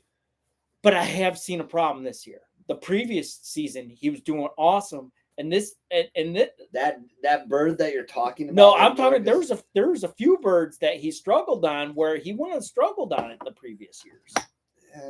I feel like so much pressure gets put on these dogs to do these blinds, they become dependent on the handler. Sweet Pea, 100% is dependent on the handler. She is dependent on you because you'll see him like, where do you want me to go, boss? Yeah. Left or right? Yeah. It's what? Like, you'll see him. Sweet Pea's never been a dog that uses her nose. And I get where you're coming from. The end game is hunting. That's the end game. I mean, there's like I'm not going to the competition route because my end game is hunting. It isn't just competing, and I don't want that dog to be like, where you want me to go? You were on a program with Frost from the time he was a puppy. Mhm. I don't think you would have ran into 85% of the problems. Probably, but you know something. This is the first dog that I'm training like by myself, and I'm learning a lot from it. And the next dog, hopefully, it's fucking easier. But I don't think any dog. Like, I mean, I have all the dogs that I have, and I don't think any dog's easier or better. Just different. They're different, but I do think following a program and like goals set of like not saying like by 1 year old my dog has to do X, Y, and Z, but like these are the milestones that we are going to achieve together. And I'll take Toby being losing or not being as independent on a couple birds a year, where the majority of the birds that we shoot that swim 300 yards out into a lake, that I can keep driving him back. Yeah. I can keep telling him. I mean, I've seen that, and that's where it comes in handy. It's like when it's visual to us. But how many times is it visual to us? I would say more times than not. I don't know about that. I would say for the average hunter. How many of these ducks go down in the cattails? With us? 90%, all of them. All of them. Because we're hunting in the nest. We're hunting in the shoot we shoot a bird like 10 feet in front of us. We're struggling because that bird's gonna dive into like some hole or something like that. And you need a dog that's going to find that. Yeah. But I would say the average hunter, the average guy that's going out duck hunting, that they're hunting in more open water. I mean, when I first started duck hunting, I was hunting open water. And if you don't have a dog and you're hunting in places like we do without a dog, I would say you're an unethical hunter because you're not going to find the ducks. No, you're not. I don't. You don't think care. You are? No, I'm saying I'm agreeing with you. Oh, okay. I'm 100%. Like I would never hunt there without a capable dog. Right. I would not like. There's no way I'm finding that shit. No. Well, traipsing around, or where's that bird? Like no. You know. But I mean, I see a lot of guys on YouTube, like people way more successful. I mean, we're not successful at all at this, but like we just talk shit. But how many people do you watch on YouTube that hunt with dogs? Duck hunting. Actually, not that many. There's not too many. I know the guy with Bobby Guy Films. Yeah, he's got a dog, and he doesn't. He didn't always have one though, and he doesn't always hunt with it. No. What does he have? He has a lab. Yeah, his dog. I forget what his dog's name is. And then I remember when the redhead guy. Yeah. From Surviving Duck Season, he's got a dog. Yeah, Joel something. And he doesn't even I don't think he has a dog currently. Like his dog died or something. Didn't he just get that dog though? Or maybe he has a new dog. Or I think the last time it's been a while. I actually don't keep up as much as I should. Not a lot of them. And sometimes it amazes me, like all the dudes like from that hunt up in North Dakota, like the Mindak boys and all them, they don't got dogs, and I'm like, how the hell are you guys finding these ducks? When I was duck hunting in North Dakota, and I shot a teal, and of course it was a cripple, and this motherfucker just disappeared into the grass. Did you find it? I didn't find it. I looked for it. You got chubbed. I went back to where we were staying. I went back to the house, pulled chubs out, and I just released them. I was like, find it. And like, you found it within 30 seconds. Within 30 seconds. Like it was less than 30 seconds. You know, bam! Fucking like, what the fuck there? It was in a. Was he pointing it? Yeah, he pointed it. And like it was a hoof. It was a cow hoof hole. And the little teal was in the hole. like tucked in there, just like sitting there, like, oh shit. I just pulled it out. Chubbs' big ass. And then I pulled it out, and then Chubbs took off. No, I think just for like the dog's sake and stuff, like the whole competition thing it's fun. I think it comes in like you're doing something completely like you're breeding dogs. You got to get these scores. I don't have to get the scores, but they benefit. They benefit you. They do, but because people want to know this information. But like, if I'm not gonna like, who knows what type of dog you're getting? But let's say you get a poodle pointer, like it is fun doing it. I have a ton of fun training, but I don't feel like I got to pay to do a test. I'm never gonna pay like with a purebred. You are gonna pay, and you are gonna pay, and it's like one of those things. Like I get like, remember like I don't know what you did in high school that made you nervous, but like I get freaking like I get that like jolt of like I'm alive, like I'm about to pop this dog out of the truck and like expose what I've been doing for a year and see if it worked. And it's like a fun. It's like you mean like a nervous like you're before you're about to do a speech in front of your class. Yes. Oh yeah, I don't get that. I would never get that. Oh yes, you will. No, I won't. Oh yeah, you will. Dude, I don't care.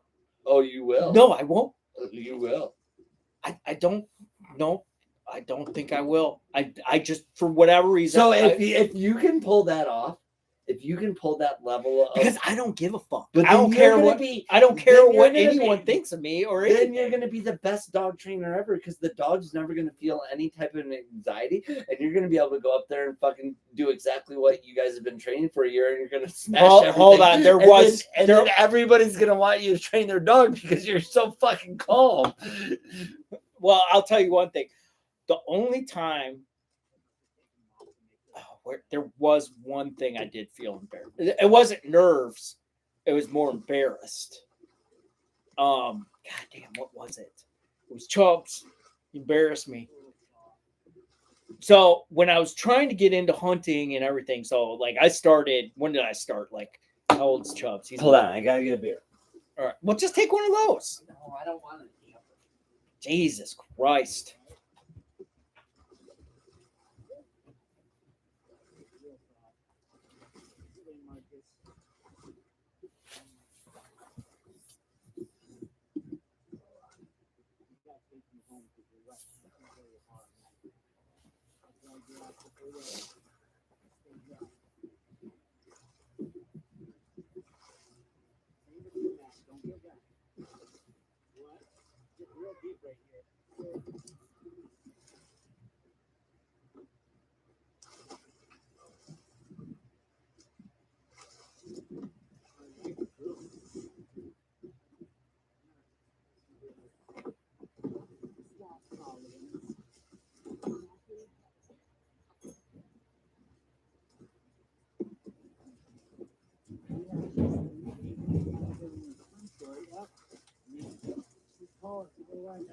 I got this. Look at that, you kind of feel cool. I got squishes between my toes. I think I'm gonna make it.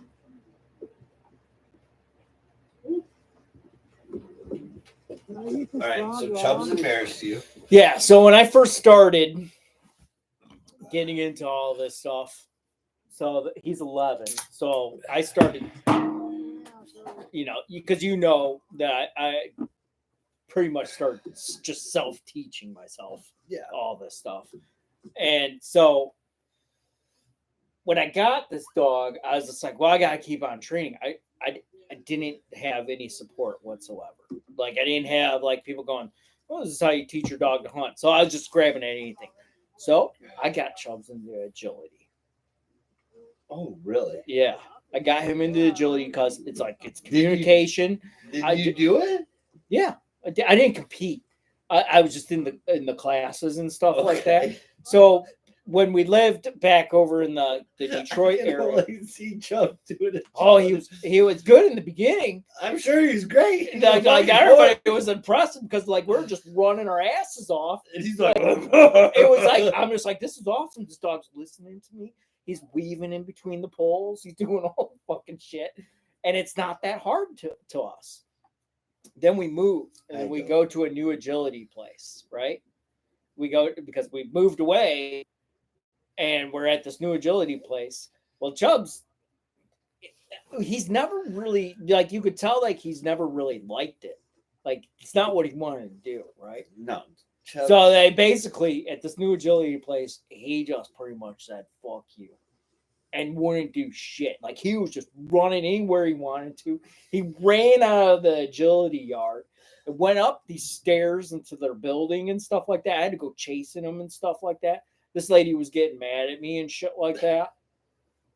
I fucking left. Took him left and never went back. But I just remember just feeling really embarrassed, you know.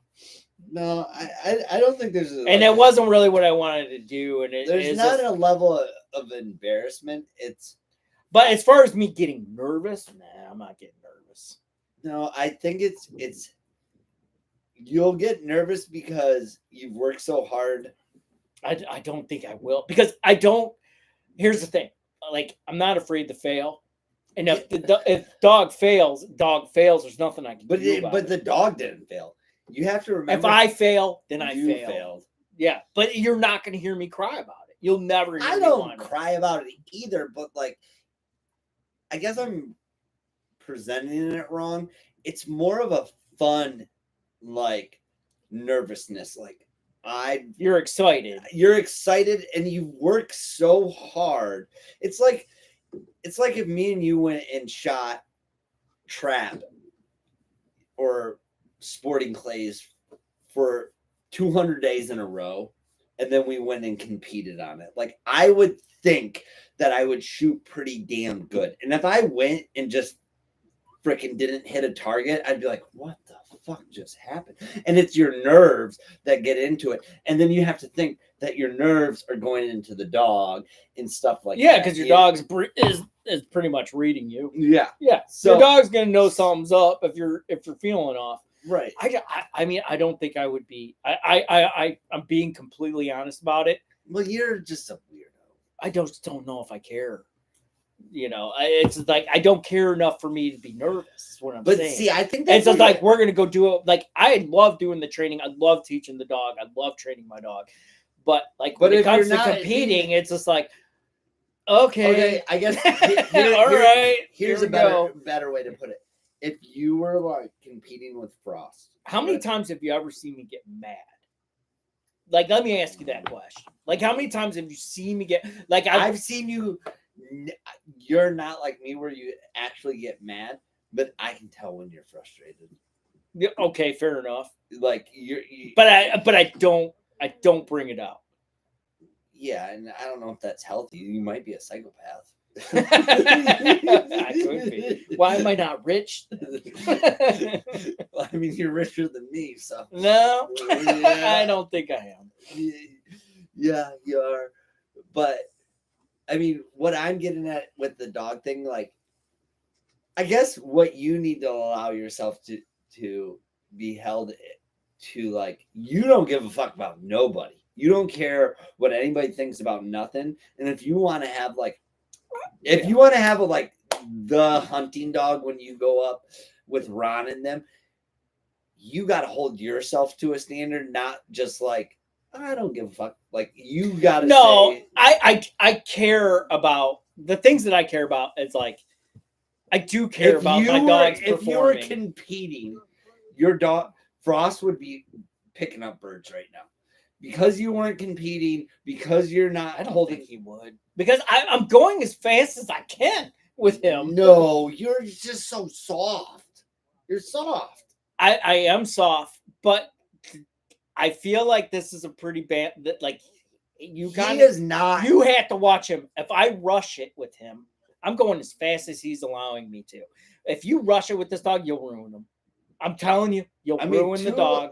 You will ruin No, it. and Yes. yeah, you're right. Frost is just a If you- weird dog. But when you get your next dog that's actually bred for what it's doing, like if you would have had Chubbs, It would be a different. We would have be having a different conversation. if you had Chubbs and you bought Chubbs tomorrow or yesterday, I would immediately start working on patterning. like Chubbs would have been like a hell of a dog. And He not really that was. I've hunted with Chubbs. Chubbs is a hell of a dog, but he would never not blink on a bird like, nah, Dad, I don't want to pick this up. Like he would like that type of pressure has to come in. You know what I'm saying? Like Chubbs, I would feel comfortable doing that. With Frost, it's you really got to watch yourself, and you really have to. Frost is you have to exercise patience. If I want this, and honestly, but Frost is doing great. He is, and I'm exercising patience with him. Right, and I think this is a patience game. When you get your next dog, that's why you should just get a retriever. You just want me to get a retriever because you want me to do like I just really like. I think it's a good balance. You got the retrievers. I'm bringing up the pointers. Well, then you better get a poodle pointer, dude. I don't think you should. Like, I really like these dogs. What the? I do like the Vizslas. I do. I like their demeanor. I like that breed a lot. Like, I really do. I kind of want to find one that's solid. Yes, I do. I know the breeder that I want to go through, and she raises really good dogs. She's how cold of weather. Like, can we take them hunting every day? I need to look into that, but like these are solid dogs that I'm looking at. No, I like that you have pointers. I want. I mean, it's just like, I mean, do you really want to be like, I'm bringing some more retrievers to the hunt? You know, it's like, how many retrievers we need out there? I mean, I just like hanging out with you. So like, yeah, you having a retriever, so like we can just go do retrievers. But we're gonna do that. We're gonna do we can do hood rat shit with our hood rat. Yeah, well, hood rat shit with the next pointer dog. You know, I mean, like, yeah. Frost, I see some characteristics in him that do actually make him good for retrieving. I got to get him there, and I will. This summer, the end game is the retrieve. And 100%, he will be retrieving like a motherfucker. By the, who's this? Toby with his paint roller? He's like, force fetch. Here, give me a two. Out. Here, fetch. There you go. Oh, yeah, there you go. And Toby was never force fetched. You weren't force fetched? Out. Drop. Well, that's your command. Drop. Fetch. He doesn't know it. He's never been force fetched. Fetch. Do it. Put it in your mouth. Toby. Yeah, you didn't force fetch him? Nope. Or Sweet Pea. Drop. If I bring one of the puppies down. Go boy. Drop. That dog will hold better than any other. Most of the dogs force fed. See, he's doing it. He's a good boy. See, he's good. Toby. Man, we've been paddling out of here. Like, we're paddling out. We're not even at the. I think we're getting pretty close. I mean, at least there's water there. There is water there. Thank God, because I was getting tired at this point. I mean, your boat's pretty nimble. Drop. I did struggle further back on some things. Drop. I mean, why did I say drop? Hold. Your breath stinks, dude. It's every dog. No, yeah, I know. I love the train. I don't mean to knock anything with HRC or anything like that, but no, because I love that whole entire community and like all those training communities. I'm just fine with the training. No, but I do think like there's something like I've been to some of these hunt clubs and stuff where people pay money and they go and buy. I guess a better way to say it is you go buy a high caliber dog. Okay. Mm-hmm. You buy drop. And you're talking like fetch. What we cannot do with people, right? We're not genetic. Well, maybe some people are. We're not genetically engineering like a mother and father to make the best basketball player. Maybe some people are, but when you go buy a dog that was bred over the last 20 years to do a certain purpose, it's like you're almost doing injustice not taking it as far as it possibly can go. Like, that's what that dog was bred for. That's what the dog wants to do. When Sweet Pea comes out, we can videotape Sweet Pea. When you let her out of the back of my truck, that dog is like screaming, literally. Oh, screaming, I know. I've seen it. Screaming at me like, I want to do this. Like, that's her purpose in life, is to do that. Yeah, she's pumped, man. Yeah, like whether she's hunted, like as long as I think all dogs are pretty excited to do what their purpose is. You know, I think it's injustice. So to me, it's an injustice if you buy a dog and you don't use it for what it's actually bred for. Right. That's if you're buying a GSP just to be a stay-at-home dog, you're being or an a asshole. husky that Oh doesn't my pull God. something. It's like you're being an asshole. Like, and if you're breeding dogs to sell to those people, like you're being a double asshole for doing. Oh that. yeah, like how Like- they ruined. I mean, They're gonna golden retrievers is a perfect example. You get all these breeders breeding goldens to be like fluffy and cute and whatever, and they bred. They're supposed to be hunting dogs, or like a Weimaraner, or what's another dog that was rude? poodle.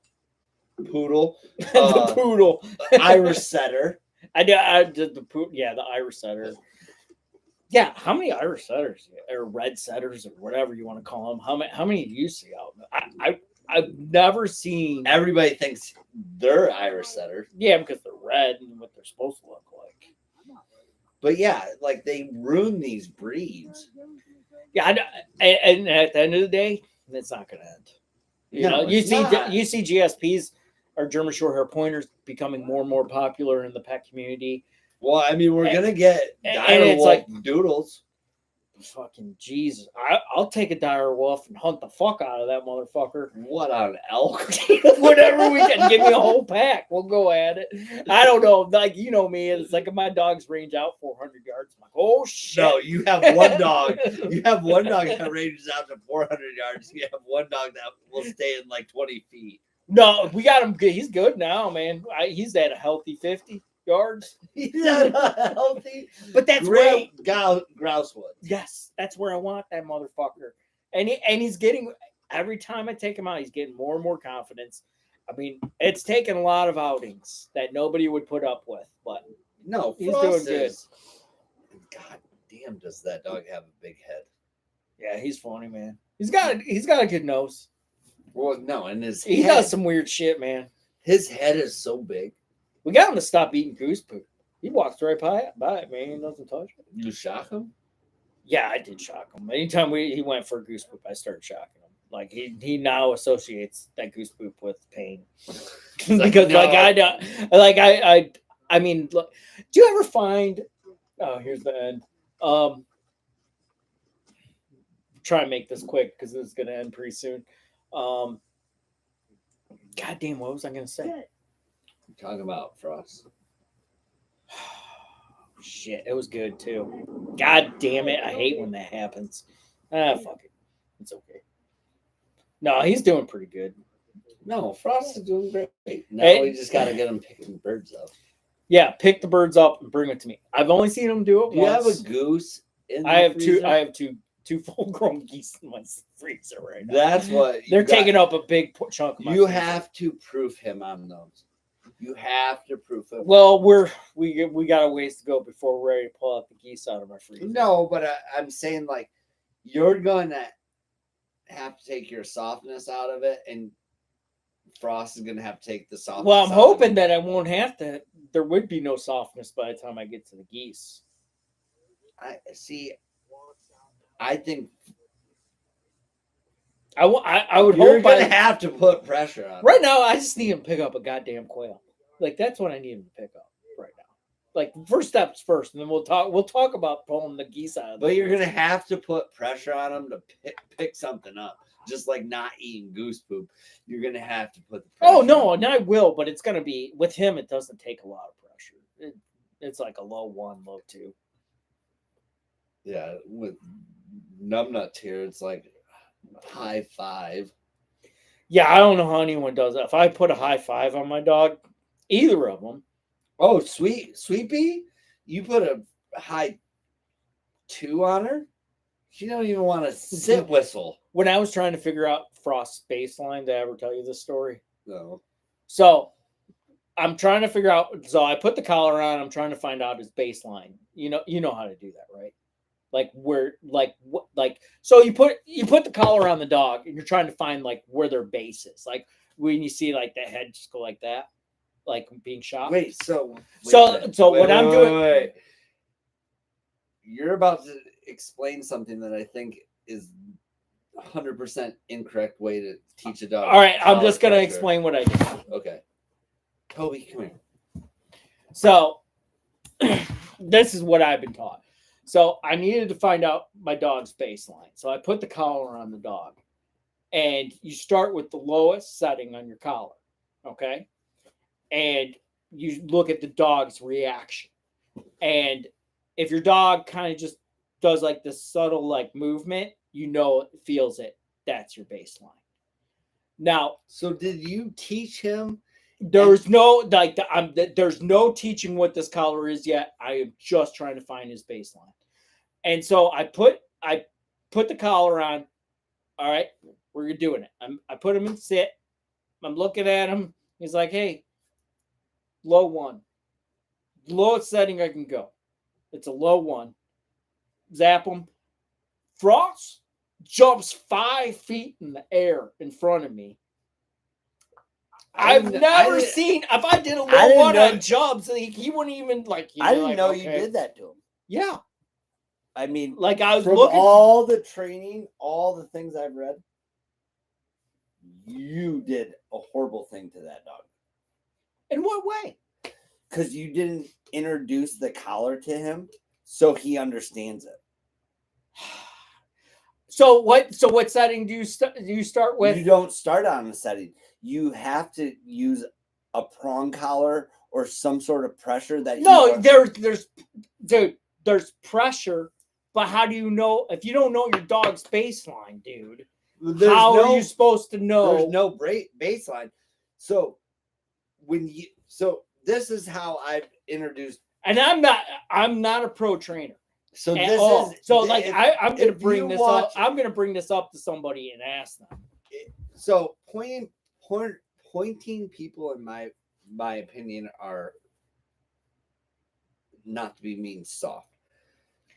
When you guys do this, You guys, but you're the polar opposite. right? Like there's nobody in the middle. It's There's like there's nobody in the middle. yeah. There's nobody in the middle. But what I'm saying is, I feel like this makes more sense. I teach heel, sit, all come on a prong collar. Okay, so the dog knows the pressure of that prong collar. All right. Yeah. All right. So when I want to introduce the collar to them, I put the prong and the electric collar on. So when I say, So you're hitting them with the prong, and then you're hitting them with. So what setting are you starting with the prong collar? the I know lowest- you're the- doing an overlap. I get that. I'm doing the lowest setting first, and if the lowest setting doesn't do anything to them, I go up, and then like you're saying, I find the baseline of. But how do you know what the baseline is if you're doing a prong collar and Because the prong collar is not making them cry.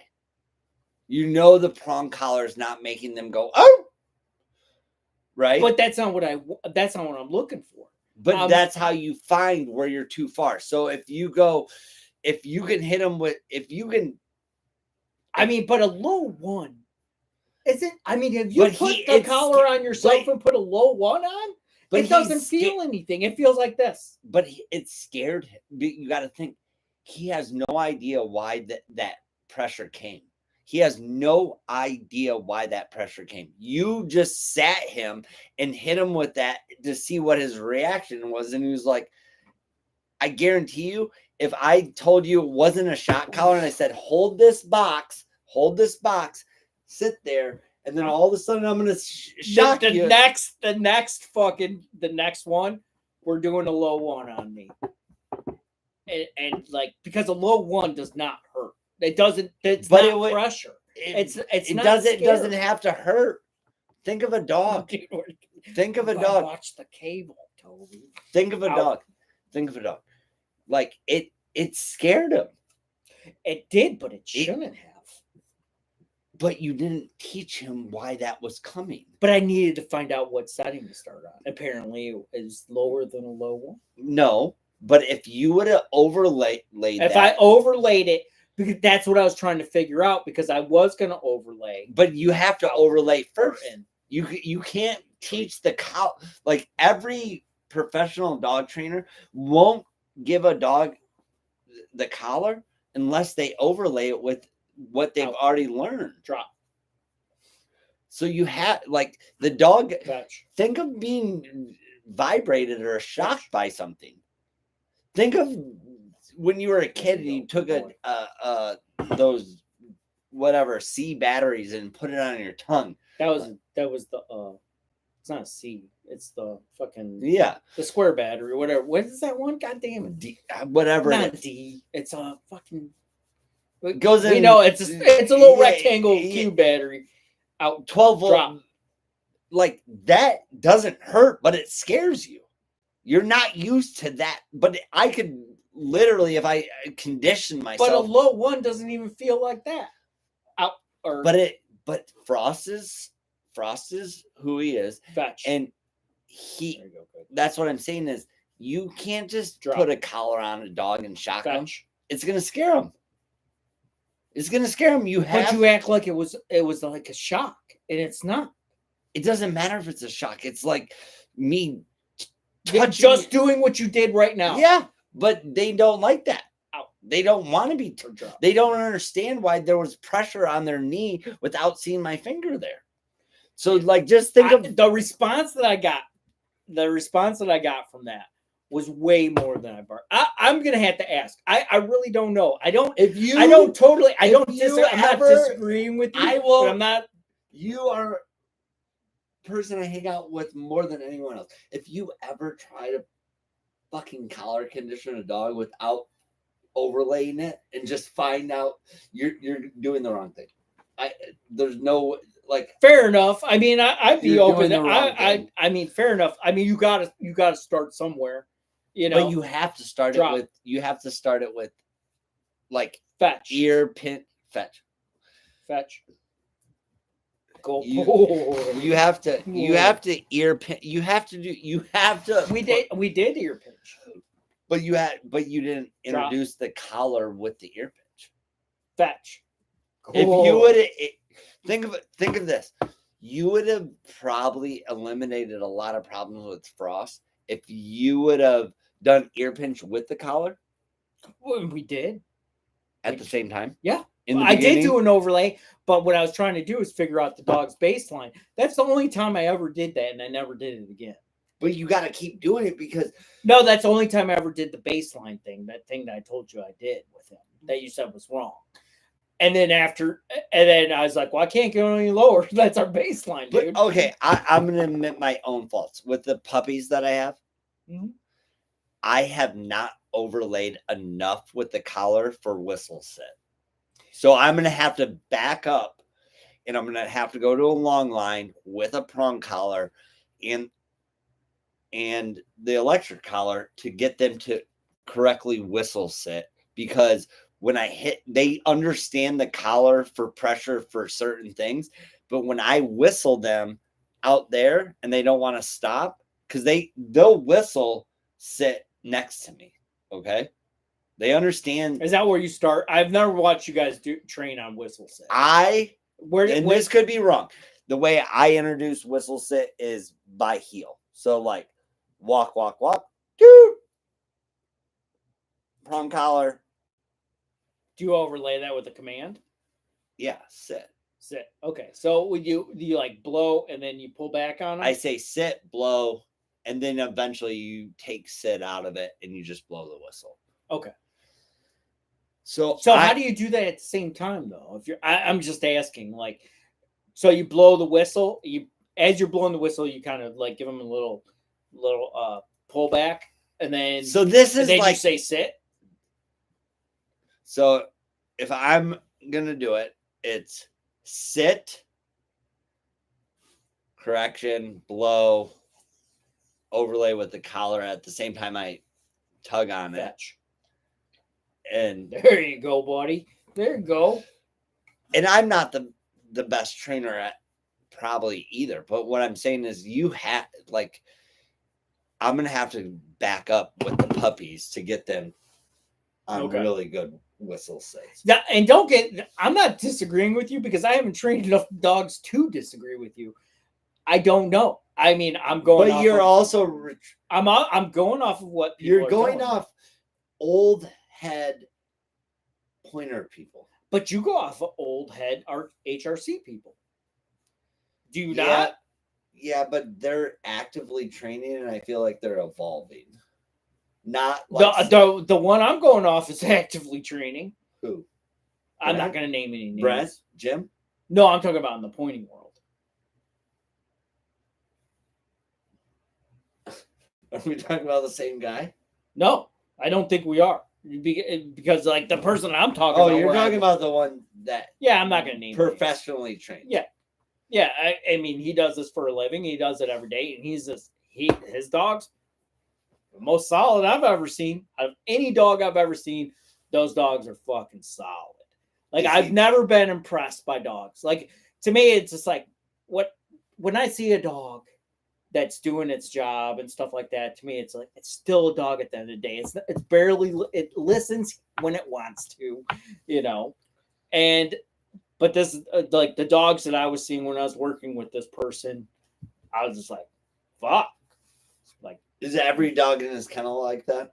Dude, that kennel is the quietest kennel I've ever been in. I don't care about how quiet I do. I do. No, but I'm saying if he pops out 12 dogs, are they all the same? Of course, they're not going to be all the same, but the ones that you hunted over, I filmed over. Yeah. You didn't listen. You didn't wait for the command, dude. Drop. He's like, over here. Fetch. There you go. I think you got it. Toby was never force fetch. But no, I mean, I've learned throughout my dog, but I do think that it's just like perfect example. I'll throw myself under the bus. I got 2 young dogs. I took them to a tower shoot. Saturday, I broke up the tower shoot, and I'm saying big tower shoots. 1,000 birds. I know that to me that's 1,000 birds. That's 80 insane. stations. People are shooting freaking. Let's really set the picture. The people that are doing this, they're going to shoot. They're shooting to shoot. They're shooting to shoot. Yeah, they're shooting as much shit as they can. I take Pete and Girl out. Not a great place to take a young puppy. I properly gun broke them, everything. Pete, the male, both days. I mean, you pretty much, he lost obedience because he was so jacked up from all the shooting. He was so jacked up from all of it. Like he just could barely, like he was being vocal, like he wanted to go. Girl, she retrieved 20, 30 birds, and then a bird fell, and these people with AR platform shotguns shot over her, and it scared her, and she didn't want to go back out there. You know what I'm saying? Like, so did I look at it, it's not her fault. I did something wrong. I took her there too early when I thought the other dogs were okay, or I didn't properly gun break her, or whatever it was. It's not her fault. I mean, she's already over it. I've been shooting over her and stuff. She doesn't care anymore, but I don't know if I'll ever take her back to that. No, setting. at least not right now. Well, I You mean, know. she's going this weekend. I'm not gonna run her on the tower. Oh, you're not. No. You're just running around in the. No, I'm not even gonna run her on anything. You're just gonna keep her in a truck. I'm just gonna keep her in the truck because the truck from the tower is probably 100 yards. So she'll just hear the noise, build up drive to want to be able to go out and pick You up should, birds. you know, I mean, you should stick a camera in there or something, With the girl? so you can review the footage and see what she does while that's happening. She probably. No, I'm being serious. You should 100% stick a camera in there. She'll rip that camera off the kennel. Well, stick it outside the door and like, See what she does. yeah, just stick it outside the door with the like butted up against the door. Yeah. Yeah, I mean, even if we don't got like a good like visual, you'll hear her, you know. Well, because like lately, Because I she's mean, been- is there going to be another dog in the truck with her? yeah, there'll be 4 dogs. Okay, that's good. I would put a cam. Oh, I'm really curious about this. Would you want us to stick a camera in there? Yeah, let's do it. All right, let's do. I think it's a good idea. I the only reason why I'm just like I would want to know. What she does. Yeah. Because so here's the interesting thing. So Kenny built my kennels, Yeah. and the top left one, I don't know if I have to cut the latch or something. Like girl or any dog I put in the top left one, when I'm training, they break out. So they get so excited to go train, they break out. They break out. Yeah, they bust the latch. You gotta get some new latches. But it's only that one. So I don't know what's going on. I can show you what's going on, what I think's going on.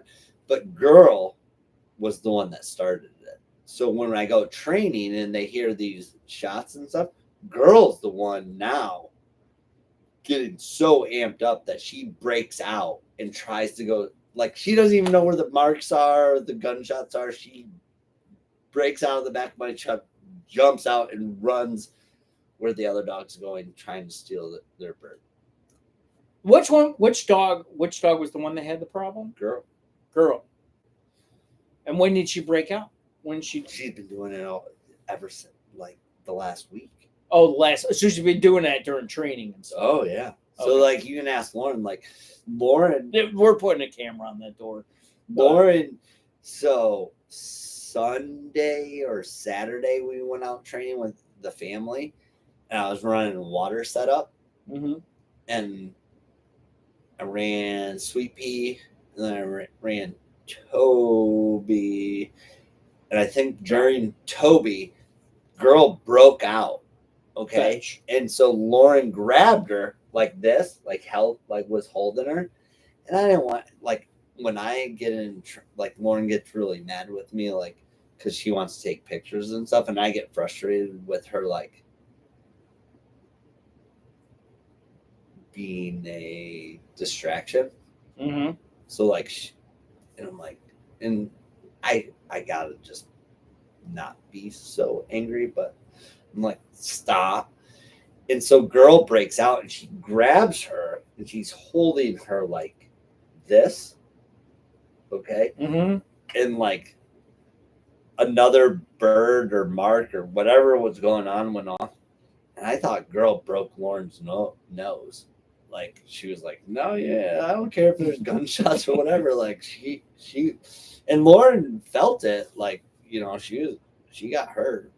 And girls running for the gunfire. Oh, She's yeah, going toward- okay. yeah. Like it was nothing like we had to deal with Frost. Like it was. Yeah, Frost. I mean, Frost. That was a weird. I mean, like anybody that I heard like have gun shy problems, like when that gunfire went off, that dog booked for the hills. You know, Girl wasn't. Frost. I mean, Frost didn't really book for the hills. It was just weird. He did the same thing girl did when she did it. She just came back to me.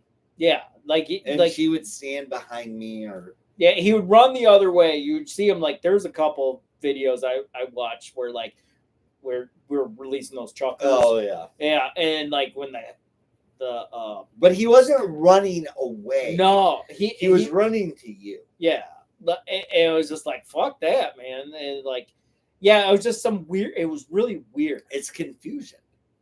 Yeah, he like I don't think it's being scared. I think it's confusion. Like he doesn't like loud noise. Like no, he's not like I told like we're everything quiet. yeah, you're Like fucking- everything's just always quiet. you and Chris don't have kids. No, Don't. no, have we don't have nothing. any commotion going on. All we have is race cars driving up and down the road. That you get all mad about. I get fucking pissed. Chris probably doesn't get mad. No, we hate it. We both hate it. Does she get as mad as you? I think it's about the same. About the same. Yeah, I'm more vocal about it, but like, you know, Wait Yeah. till one of them hits one of your pigeons, then you're gonna lose it. I don't know if I'd lose it over a pigeon. If I hit one of my dogs and that Oh, person's in God. trouble, I'm I would gonna get light mad. their car on fire. Oh, I'll tell you God. that much. If somebody If hit, that someone stopped, I'd be like, "Fuck this car!" if And somebody then just hit going my, up in flames. if somebody hit my dog, no matter if they're a race car driver or not, I'd be. Yeah, No, I'm not starting a fight with the person. I'm just gonna be like, I'll pull off my sweatshirt and yep, Yeah, that shit's going up in flames. I'm gonna burn something. I'm gonna be pissed, especially with how much work we put into this stuff. It just sucks. I mean, don't ever fucking forget that. Like a lot of work goes into these dogs. Oh. Tons of work. that's all I do. It's so much work. I mean, Oh, they're yeah. not that smart. They're really kind of dumb, you know. And we trained the dumbness out of them. No, I kind of feel like we're really dumb. I'm sure there's a mix. There's what the hell is this? Who, Toby? Yeah, You got a tick? I don't know. I felt like a little That thing. What is it? A little tag? No, I don't know. Probably like fucking candy from the kids or something. Candy. No, I don't think people understand how much work people put into these dogs. Me and him both got the limes. He got the limes. I got the limes. You probably still do. What? We probably have and don't even know. Well, no, they told me I had the limes. Yeah, but you were diagnosed less than 24 hours though. Yeah, they're like, you got the limes. And then You went. All right, he got the limes, and but they he did was a blood, he had the blood test. and they're like, it'll go away. It'll go away. I was like, okay. Well, we got anaplasmosis at the house. That's Chubbs, and probably like Frost. Probably like you ain't finding all those ticks. You want me to take this out? Nice. Drop. All right, let's do a high one. Fetch. There you go. That's a good boy. Now you just hold that for a while. He's like, I've been holding. I that." know. He But was. that's his job. He was literally He just asleep. hold shit. He was literally asleep while you were petting him. Dude. His eyes were closed. Like Frost is so conditioned with the whole thing. I gotta take the toys away for what we're working on. But like he has like this big stuffed animal. This is gonna definitely sound a little petty. Like this is gonna sound like I'm a pet guy. But he's like he always like sleeps on his back with his legs up in there like this. Sit. And Hey. That's there old. you go. Here. That's old. Just stick this in your mouth, dude. Grab it. Yeah. That's He has this giant stuffed animal. This motherfucker fell asleep with this giant stuffed animal Here. in his mouth. He's laying on his back with. He always does this here. with all his legs extended. Here. Worst, funniest thing I've ever seen. Sit. Watch out for the wires. Sit. Yeah, that is a big ass bumper. I don't think people can tell how big that bumper is. All right. Drop. We should probably end this pretty soon. Special. Yeah, we're just out here dog training now. Good job, dude. I have another one this big if you need it. I don't have one that big, but I got a decent size one. Whoa, Whoa, whoa, whoa, whoa, whoa, whoa, whoa. Let's not. He's like, I'm retarded. Yeah. All right. Well, signing off. All right, till next time. Dog train, dog train.